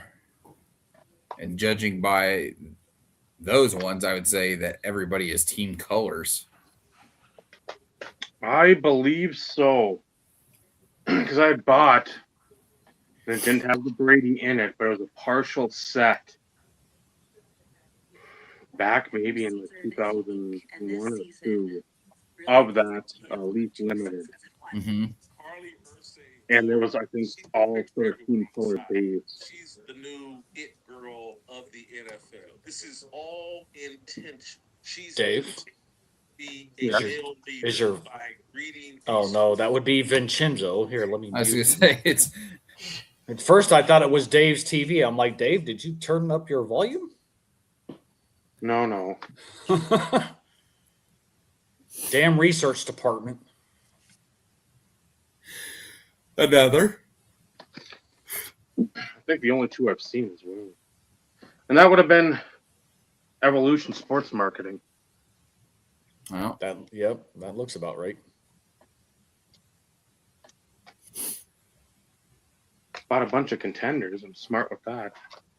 I still remember back at Buy Sell Trade, seeing Brady from like the low end was like $18 up to like 32 to 35.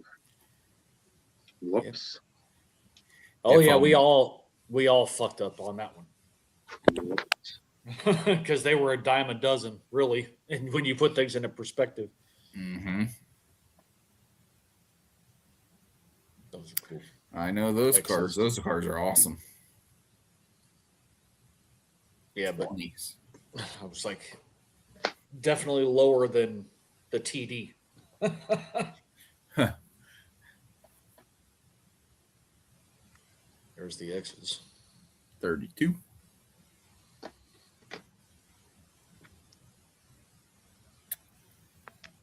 Another one. No number. So I don't know if Back that door.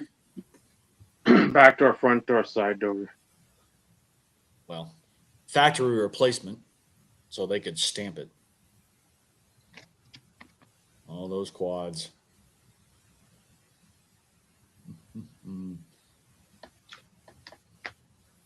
Sucks when Northcutt or Daryl Jackson would have been your best guy on there because Chris Cole for your Broncos and then Was RJ absolute garbage. Soward was out of the league within like a year. Well, I don't think Cole was even in the league for a year. Soward, I think. Well, yeah, they're all forward second round picks though.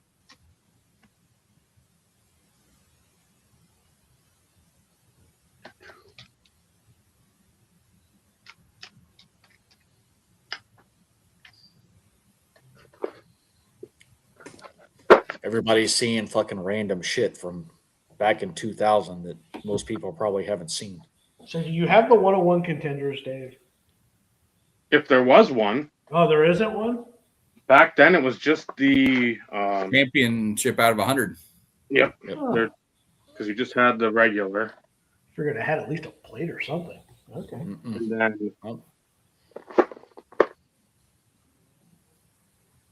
I've got a couple numbered to 100. chicken tenders.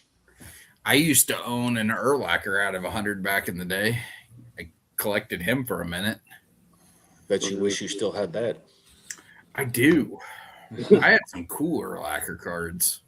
Because like 2000, like 98, 99, and 2000, like were severe condition sensitive.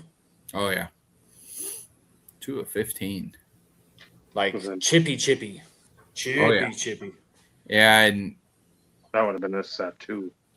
Urlacher's contenders had a dark border. It was blue Yeah. background on it. That's why most of your Brady's are like 8s. Yeah, 6, 7s, and 8s. Those are two. I think it was the touchdowns they scored that year. Because the Rams had the most at, I think it was 62 or 64 was their print run, but it's all across the board. So if you had a shitty offense, your team was low on the list. Yeah. Not only was your team shitty at scoring, now their cards are going to be incredibly hard to find because they didn't score much. But then the next year for Select, they did the That might be my favorite rookie or Brady rookie auto because those things shine so much.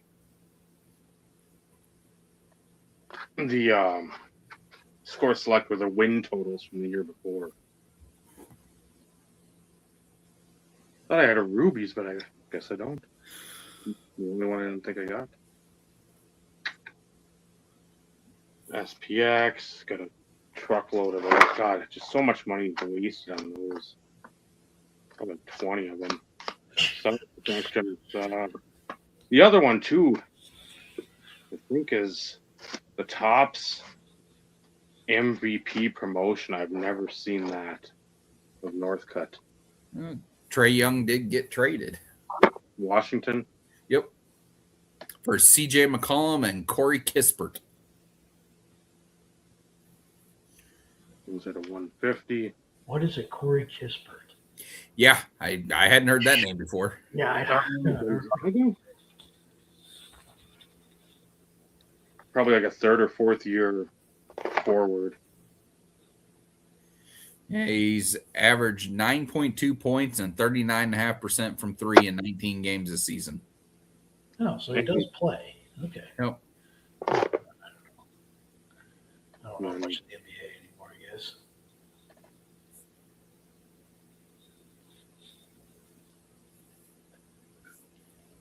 $25.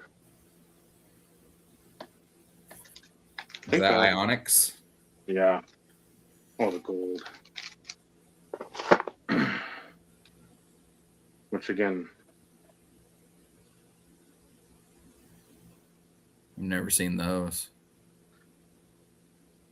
then if you like Miami of Ohio Red Hawks, Who doesn't?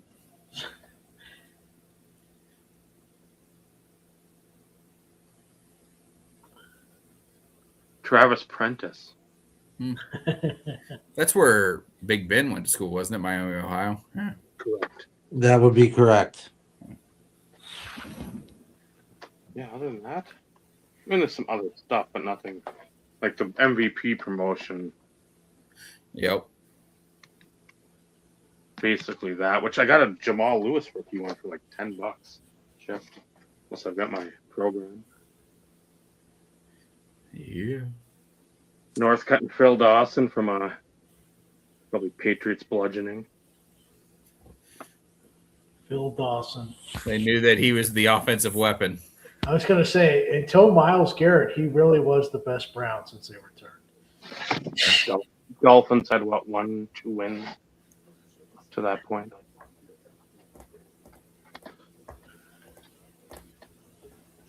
Close games, but Denver was what, Blue losses. Chargers probably had. Well, Chargers are in the. They're 3 losses. Packers, where are you at there?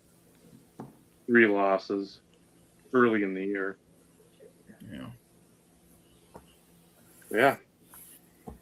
That's basically the Northcutt collection as it was several years ago without any updating. Which that is in desperate need because I've probably got at least a 2-row full of stuff that I could put in there. You have more Northcuts than I have cards. Yeah. It's That's impressive. the Mike Walker. There's a Mike Walker box over there too, which is just stupid. But again, we could go through all those for hours. But that wouldn't be allowed at Strongsville. Those are all modern cards. Correct. I could sneak those Topps Mayo cards in there because they sort of look like vintage. And maybe those autographs with the leather helmet, because again, those are from the 30s, right? I showed some Parkhurst reprints from like the 50s in my video on, what was it, Saturday? I was like, here's my homage to Strongsville. This is as close as vintage as you're going to get for Mario. Because there's tons of ITG stuff that they did retro.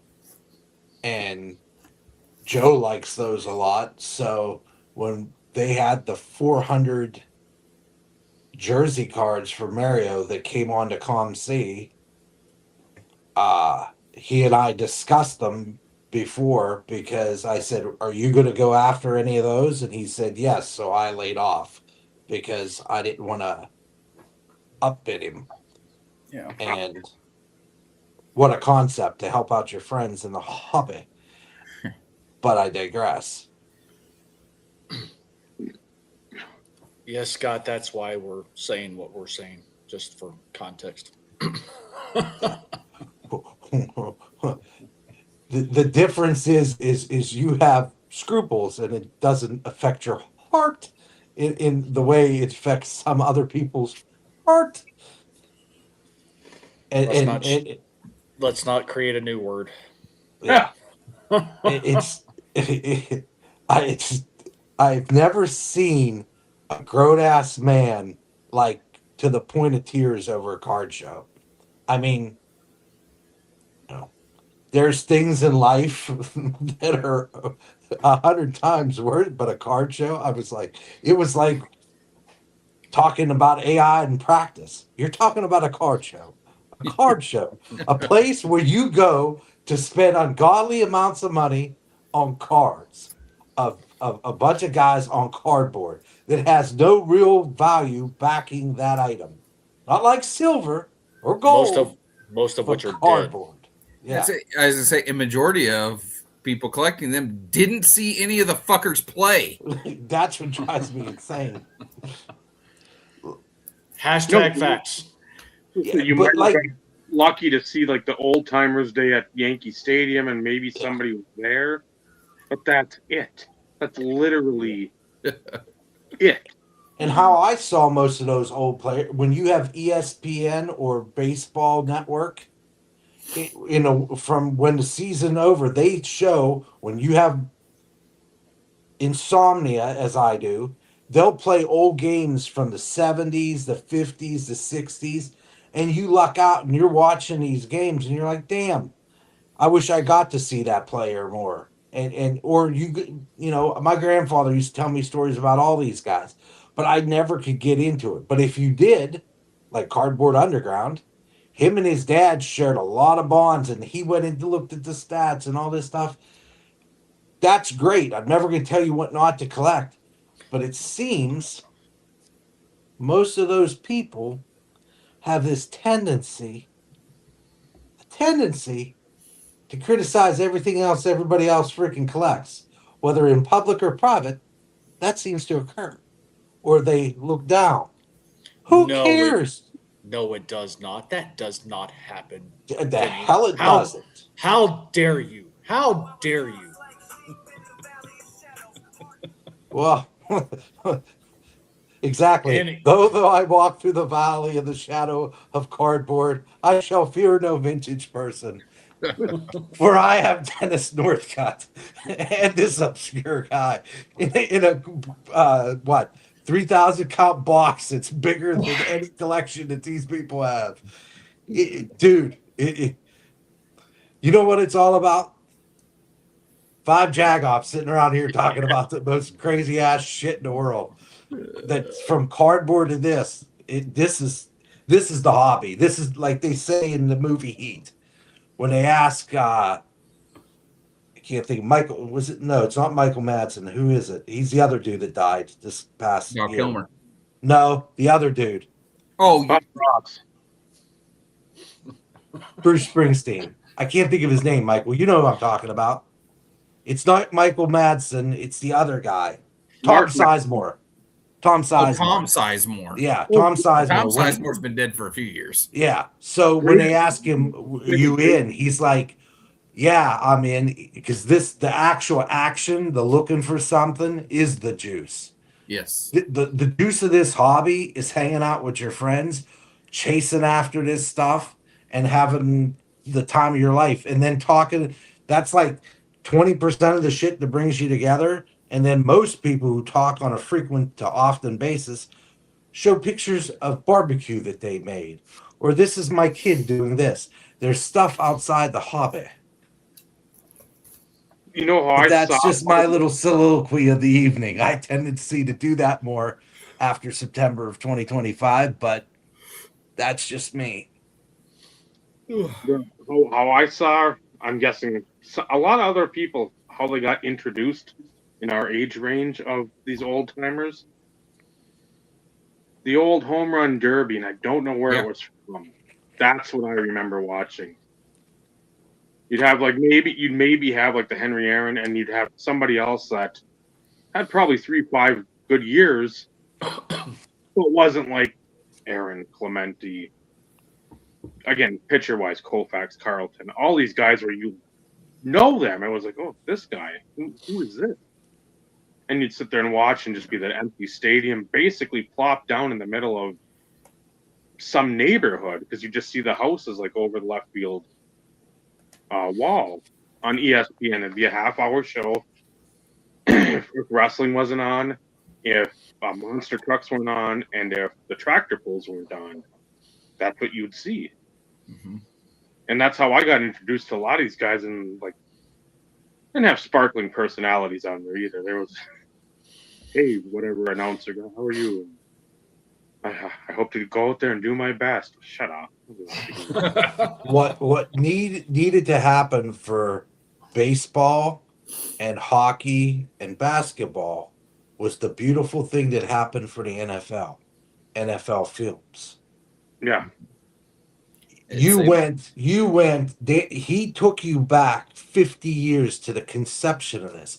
You watched the Steelers from the minute it started, and you watched this, and you're like, holy crap, look at this. That right there, that's how I got. Well, I used to watch. I wasn't even a big football guy, but I loved the history of it and watching those guys. And what like he played for the Colts. I can picture him. He was a prankster type guy. Always. Oh, Edrin James. That's right. Shut up, Dave. I can't think of his name. Marvin Harrison, Peyton Manning, Jonathan Taylor, Dallas Clark. Raymond Research Perry. department will come back with who it is. Philip Rivers. He's a notorious prankster. Ray Donovan, Ray Donovan, Art Donovan. Art Donovan, that guy. I watched his story. It was like 15 or 20 minutes. That was the most interesting thing. That guy was just, he like didn't care about anything about football. He just played it like a son of a gun. And he was just, the theatrics and everything about it, it was just fantastic. If you did that for the NHL or for baseball, I mean, we have Ken Burns baseball, but not like that weekly thing where you get taken down a path every week. It was just you waited for that. It's like the sports reporters on Sunday morning before church. There they were, and you always wanted to hear what they had to say. Well, they had This Week in Baseball, but it wasn't like, again, when you had somebody like, you could have an episode like Joey would love, all the fatties on the inside, the D tackles or the offensive line. You'd have a whole episode of them. This Week in Baseball might highlight a few players, but it wasn't going into like a huge like deep dive about Yeah. somebody that came from Fordham, from like the dad was killed in either like Korea or World War II, so you had a single mother, grandparents were helping. Whatever the case was, it was a different. Just, baseball always seemed, when you would look at the old footage, it was like the upper crust sport. Football was your blue collar, your steel workers, your pipe fitters, your dock workers. That was like their getaway. That was like the weekend sport. And it always resonates more with more people. It seems like, okay, I've got aggression. Well, here I can watch this guy smoke the dude, and I can get excited because somehow I can live vicariously through that violence, that orchestrated violence.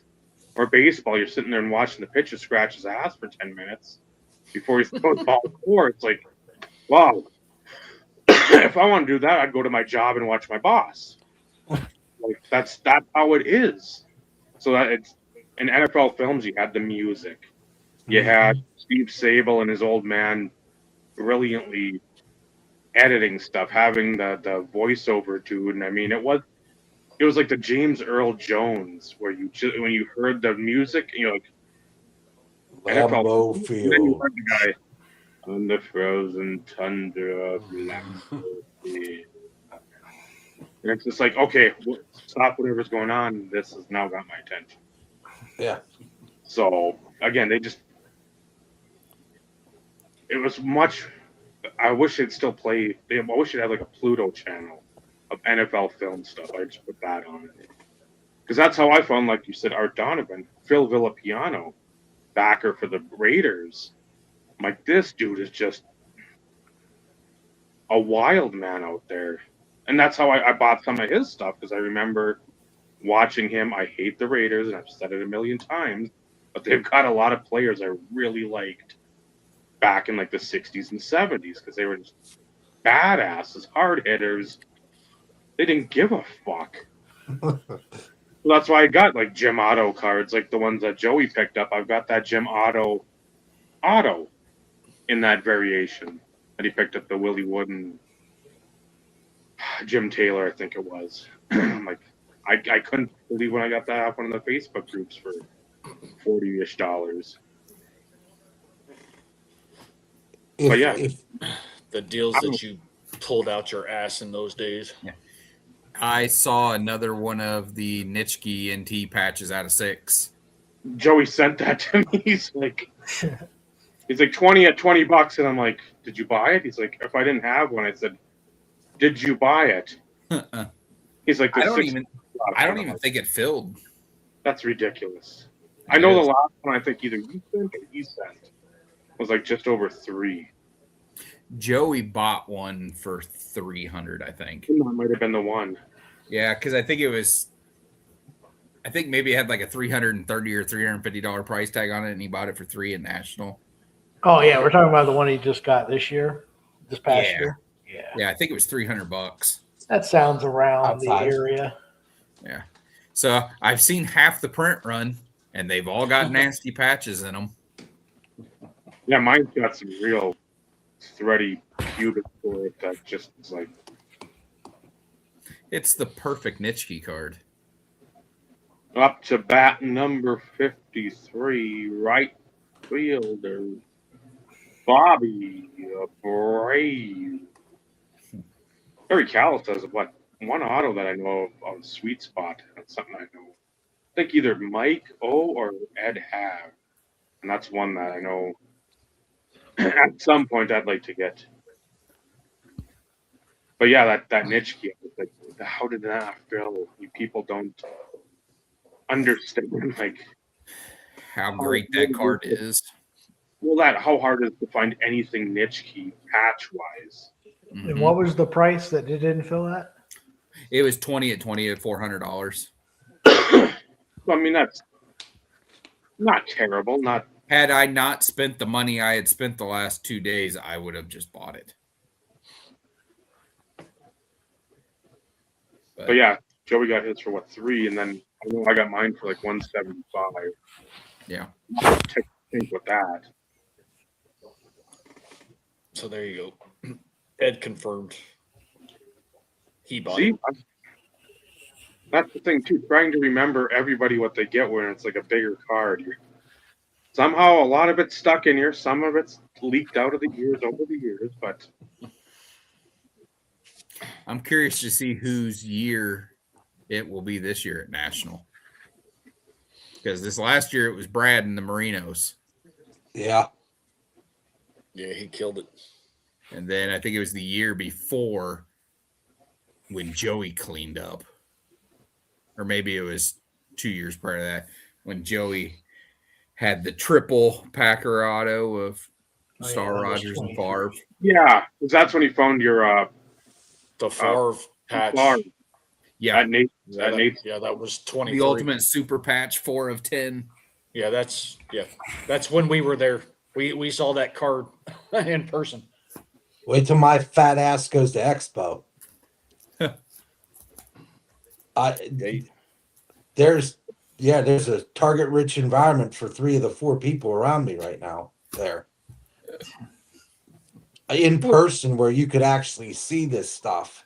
But, I've got more research done on the CBJ than I ever care to admit. Even though I cursed your name Sunday, damn Brad and his CBJ, how they beaten us. And then Sid I comes could have out. told you that, yeah. But that's usually the Penguins all year, Brad. Well, we We're have up done that 4-0. 9 times, Vinny. We have lost multi-goal leads in the third 9 times. I guarantee Penguins are up there too. There's how many games we were up? We were up in the second period. I was up. We're 3-0. And then I hear my wife, I'll go do something. My wife's laughing. Ha ha. She goes, it's tied. I'm like, really? Really? And then we lose in overtime. We need a legitimate goalie, and we need a killer defenseman. We picked up that kid from the CBJ. I think he's Russian. Yep. In that trade. So we'll see how I didn't get to watch that game on Sunday. I watched a bit of it before I had to leave for C's match. But he has a good shot. He just doesn't do anything. Yeah. We'll see how that works out. He's got to learn out. to play without the puck and do, but he has a good shot when he can get it off. But that's all he does. He doesn't do anything else. I always like showing this one too. Oh, the Ripken, yeah.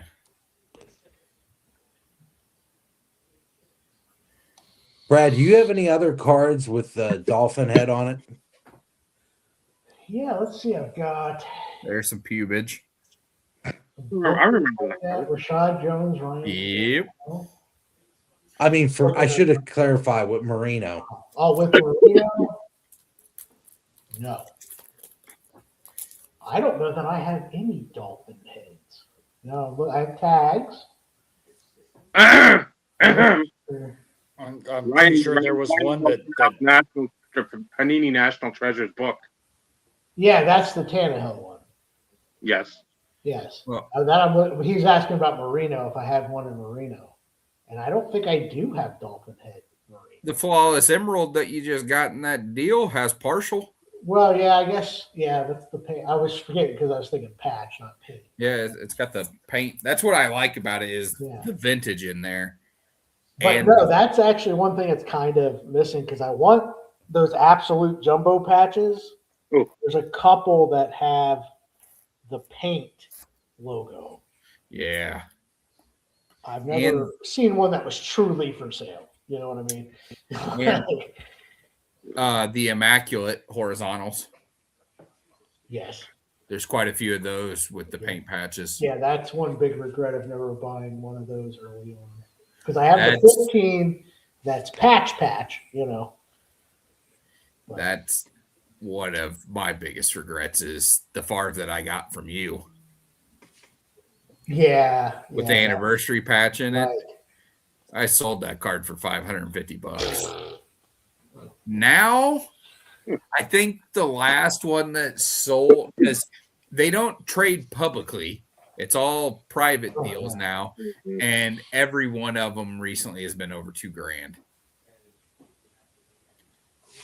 And I would pay it to get it back, but it's in a collection that it won't come out of. Oh, the days where you could group break that stuff. I miss those days. Right? I know, and whenever you sold that to me, that was one of the most expensive farv patch autos, period. Yeah, I forget. I What think did I even paid you charge you for that? $375 Yeah, for it. was it? I was gonna say around 400. Oh, he's spinning, of course. God, fucking internet. I don't know why it does it. It don't like you. No. Well, it's like I've been watching the replay of the Christmas episode, and then when it comes to your part, I'm like, oh, here it comes, and the card will come up, and then then you'll be talking, and I'm like, dang. Yeah. I said, because I that's my background noise. If there's nothing else I'm watching like that, I don't even pay attention to it. I just have it going. It comforts me. It soothes me. But I need noise wherever I am, a fan, whatever. But Yeah. So Ed, I know you're kind of joking, but no, I'm not. If it was like a half hour away from me, I would go just totally meet like my Canadian car. There's a lot of guys I'd like to go see, but I'm not driving 2 hours both ways in the same day. There's really going to be a curtain. Supposedly, they're separated. The old, like the normal Strongsville show, is supposedly going to be separated from maybe the typical show you would go to. And I think it's supposed to be with a curtain. I don't know Yeah, the TC if it's going to be Pokemon on one curtains side. or if it's just going to be like railings, but it is supposed to be separated. Yeah, Pokemon on one side, and or I should say TCG stuff. That's a beauty. So yeah, if it was closer, I would go for a day or whatever. But This is one of my That's show favorite itself, cards. it ain't worth paying a hotel fee to. That's one of my favorite cards I own. Yeah, that's also a stunner. so it's 2 hours for Columbus. It's an hour for me. And I'm like, my wife goes, yeah, We're gonna make a deal. If you go, I'll go, or what? Yeah. My wife goes to me, no, I'm for Bowden, as they say. She's like, when the basement's clean, she goes, how about this? Find Joe's poor cards first that you've been bitching about for 3 weeks or 4 weeks. She goes, they're there somewhere. I said, yeah. I said, she goes, where could you have put those? I said, I put them in a shoebox. And I don't throw those things away without ripping them apart and destroying them and putting them in a recycle. I just don't toss them in because I like to save space. So they're there somewhere. I just have to figure out where the hell I put them. But I cleaned out so much stuff in the basement in the last 2 weeks. I got 10 bags of clothes between me, the better half, and C. I backed my fat ass into an old wardrobe, so I was happy there. I'm like, cool, I don't have to buy dress pants. This is fantastic. Then the rest of the stuff that I just was gifted a lot of things, and I just don't care for them. So that ended up being, they're all gonna go to a good place, and now I just got to get through the cards. That's the next thing. Well, that was one of my favorite gifts to you. That one. I absolutely love this That's card. beautiful. It's the reason I haven't bought another Sterling Sharp card because I don't need to look. Because That's pretty damn near perfect. It is perfect. I mean, it's game used. It's from my favorite product. On card, it's so pretty. All right, Dave. We're coming up on 2.5. I want Brad to speak a little on the YTHOF, whatever. Well, and I had a feeling that's why you brought him on, but We'll see Well, if he can actually spill any beans. The one I wanted to make sure, like, again, not that you weren't going to watch his video, you haven't thought about all this, but again, it's more of a collector story with Marino, where we're positioned in a spot where it's like a card we never thought we'd have to part with. Man, that's a tough deal to pass up. But yes, the other thing was the YouTube Hall of Fame and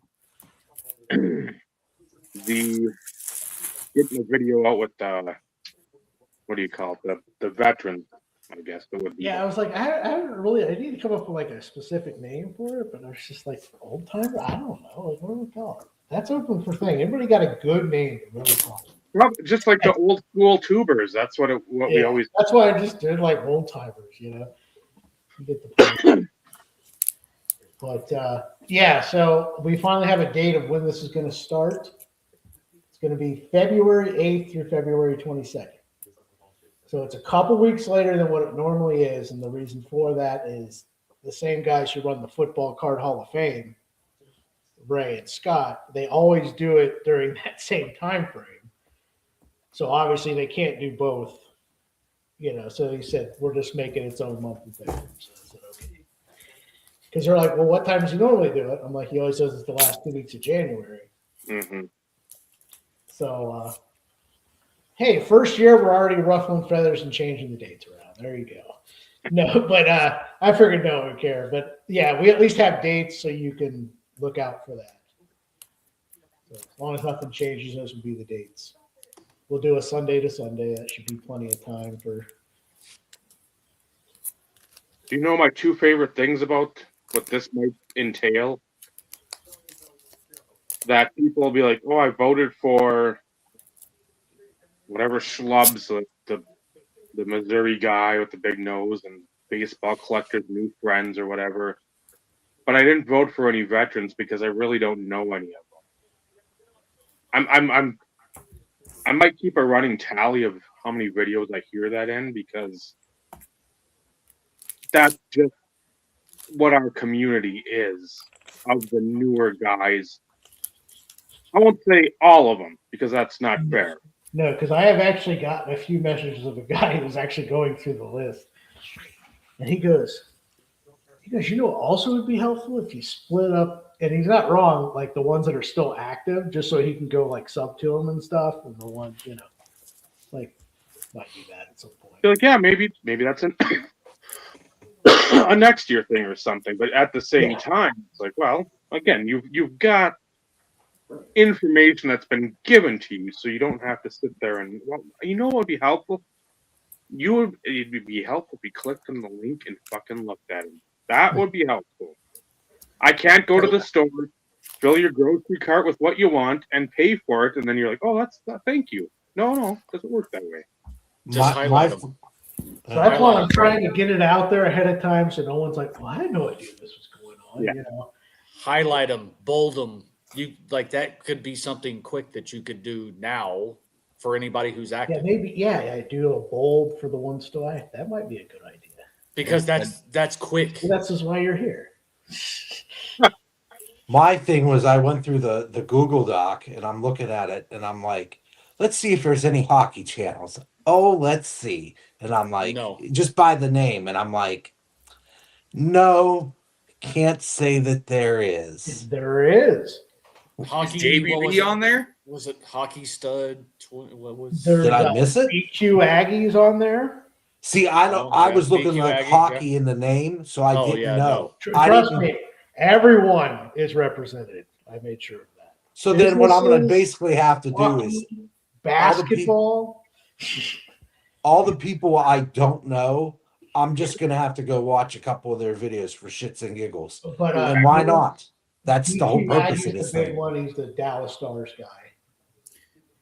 People clicking on my username thinking they're going to see porn are going to be really disappointed. Yeah, so you might get the most clicks. Yeah. But so at least that'll be the dates of it, and I encourage everyone to participate. Because trust me, we don't take it that seriously either. It's not that serious. It's just a good way I'm trying to get it to where it gets back to the let's get to Original know each intention? other's channels. And that's really what my goal is anyway of it. So that's what I'm trying to get back to that, where there's crossover. Because like I said, when I go to the national, I'm like, you've been in the community 4 years and you have no idea who these people are at all. Like you don't even know the names. I'm like, this is a problem. Like our community's not that big, like of the actual collector part. It's No. like, No. so I'm trying. That's my goal from this. We'll see it. And I've actually had a few people message me already, say, so if you get some new subs, maybe it works. We can get a few. I don't know, because there's a lot of people that should know each other that collect like the same way. Right. Like Drew Lefty NDV10. How all these guys are not subbed and know who he is. It's just stupid. Mine. It makes no I'm sense. like, you will love what he shows. Yeah. And Or he'll even- mix or in even- still some modern stuff, Or even Maxa Jackson. for Yeah, that same matter. thing.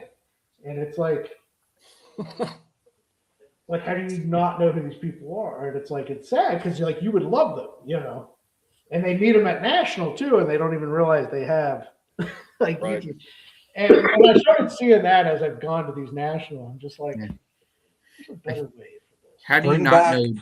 How do you not know Drew, who has built the most iconic vintage set of all time? How do you not know who he is? Oh yeah, He- I mean, He should be one of your heroes. so Yeah. that's what I'm hoping I mean- comes out of this the most is that. At least that's my goal. I don't know. Try to get back to that. I don't, like you said, Bring you don't back give me Baseball anything Card organic. Junkies TV. That's one I miss. Yeah. Baseball Card Junkies TV with Pops 85, 401, Taters, and they brought what's his name in later. I can't think of his name. Big Mac Fanatic is his Yeah. new name. It was just a bunch of guys bantering about cards the whole time. There was no BS. They were like they would show like a base card and they were like, I love this. And then they would talk about that was the best thing in the world. It was pure. It was pure collecting. And if you sold something, it was just to feed the collection, or it was, hey, I moved this, got another card, and now I got a nest egg of stuff. That's what you do. I mean, it's flipping constantly gets. I bought this and I flipped this, but what did you get out of it? I got a Porsche. Well, there you go. There's your end game. You got a Porsche. That's cool. Just transparent. What's your journey? You take it like those things. I took a paper clip and I traded up to this, and then I traded up to a Volkswagen. It's like, tell us something like that. I started with this card, and those trade up challenges, not for the money, but for something for like the personal collection type journey type thing. I traded this base card and I got up to this patch card in 16 turns. It's something interesting that's not always about, I got a PSA 6. Well, I got a PSA 5. I win. I have a 6. It's just like 100% Ed. Yep. It's Michael come on. Shane's another one. Yep. Yeah. People don't know. Yeah, with bench and that money era where everybody loves that 50s and 60s and mid 70s, and then Hank Greenberg. I mean, you got Yep. What? 4 decades of playing, but it's not mantle and high grade. It's not following the same like 2 or 3 people. It's like it's a conga line of stupidity. That it is. I spent so much time with Michael Shane at multiple national shows. He always wanted me to bring. He would always message me before the show. He's like, "You're bringing your clay collection, right?" Because he always wanted to go through my boxes to see what had changed from the previous year, a couple years. Even though he watched my videos, so he knew what I had. He always wanted to go through them in person and talk about them. And yeah, I love Michael. He's one of my favorite people. Yeah. Yeah. So, Brad, quick. We'll let Brad had the limelight since Ed asked, who are your picks for this weekend? All right, so we'll go Rams, Packers, Jags, Eagles. Oh, and the Steelers Texans. That's going to be the most stupid game of the week. You're going to see so much stupid, but I'll go Texans, even though Steelers don't lose at home on Monday night. I'm going to go Texans just because. That little thing that they have in a ball, how does Boswell miss a field goal? That's all I got to say. I'm like, how? Did you not see the video? It actually is in the box scores. It was blocked. It was tipped. Oh, was it tipped? Uh-huh. Then that makes sense. Yeah, In 4 days, I have not heard that. Yeah, So that makes sense. Unless I got duped by something that I saw. Yeah. Because it's the only thing that explained how the ball just took the hardest right-hand turn you've ever seen after starting off straight. Yeah, that's and now the other one, that's because that priest blessed the end zone. Yeah. I want to see divine Rodgers. intervention. Like they said in what's that movie, Angels in the Outfield? Yeah. There's playoff implications. We can't help. It's that kind of thing. I'm like, but that's a Pittsburgh thing of anything to happen. A guy going out and blessing the thing. That's us. Father, it's like Rocky. Throw me a little bit of thing before the fight. I forgot one. Chargers Pats. No. Ooh, Pats New England. I'm going to have to go New England, being it's in New England. But the great thing about this playoffs, how many teams do you trust? Maybe two? None. Maybe zero, right? So I'm hoping it's just completely fascinating with lots of good stuff. Well, the thing, every team has something like Darnold. Yeah, you're the number one seed, but Sam Darnold. Yeah, we saw Sam in the playoffs last year. What happened? Broncos lack a running game.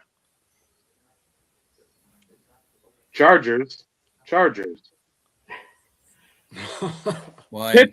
Pittsburgh, Chicago, Houston. The offense. You just don't know what Stroud's going to do. Buffalo, you don't have anybody that can catch the ball. Josh Allen's just going to throw it low. It'll get batted, come back to him so he can run. Yeah. And the Rams, just for whatever reason, have stinkers sprinkled in throughout the year. The worst one of them's been against Carolina earlier in the year. Right. Yeah. Yeah. So fascinating. And only 4 times has somebody won on the road all the way to the Super Bowl in every game. So the last team to do it was the 10 Packers.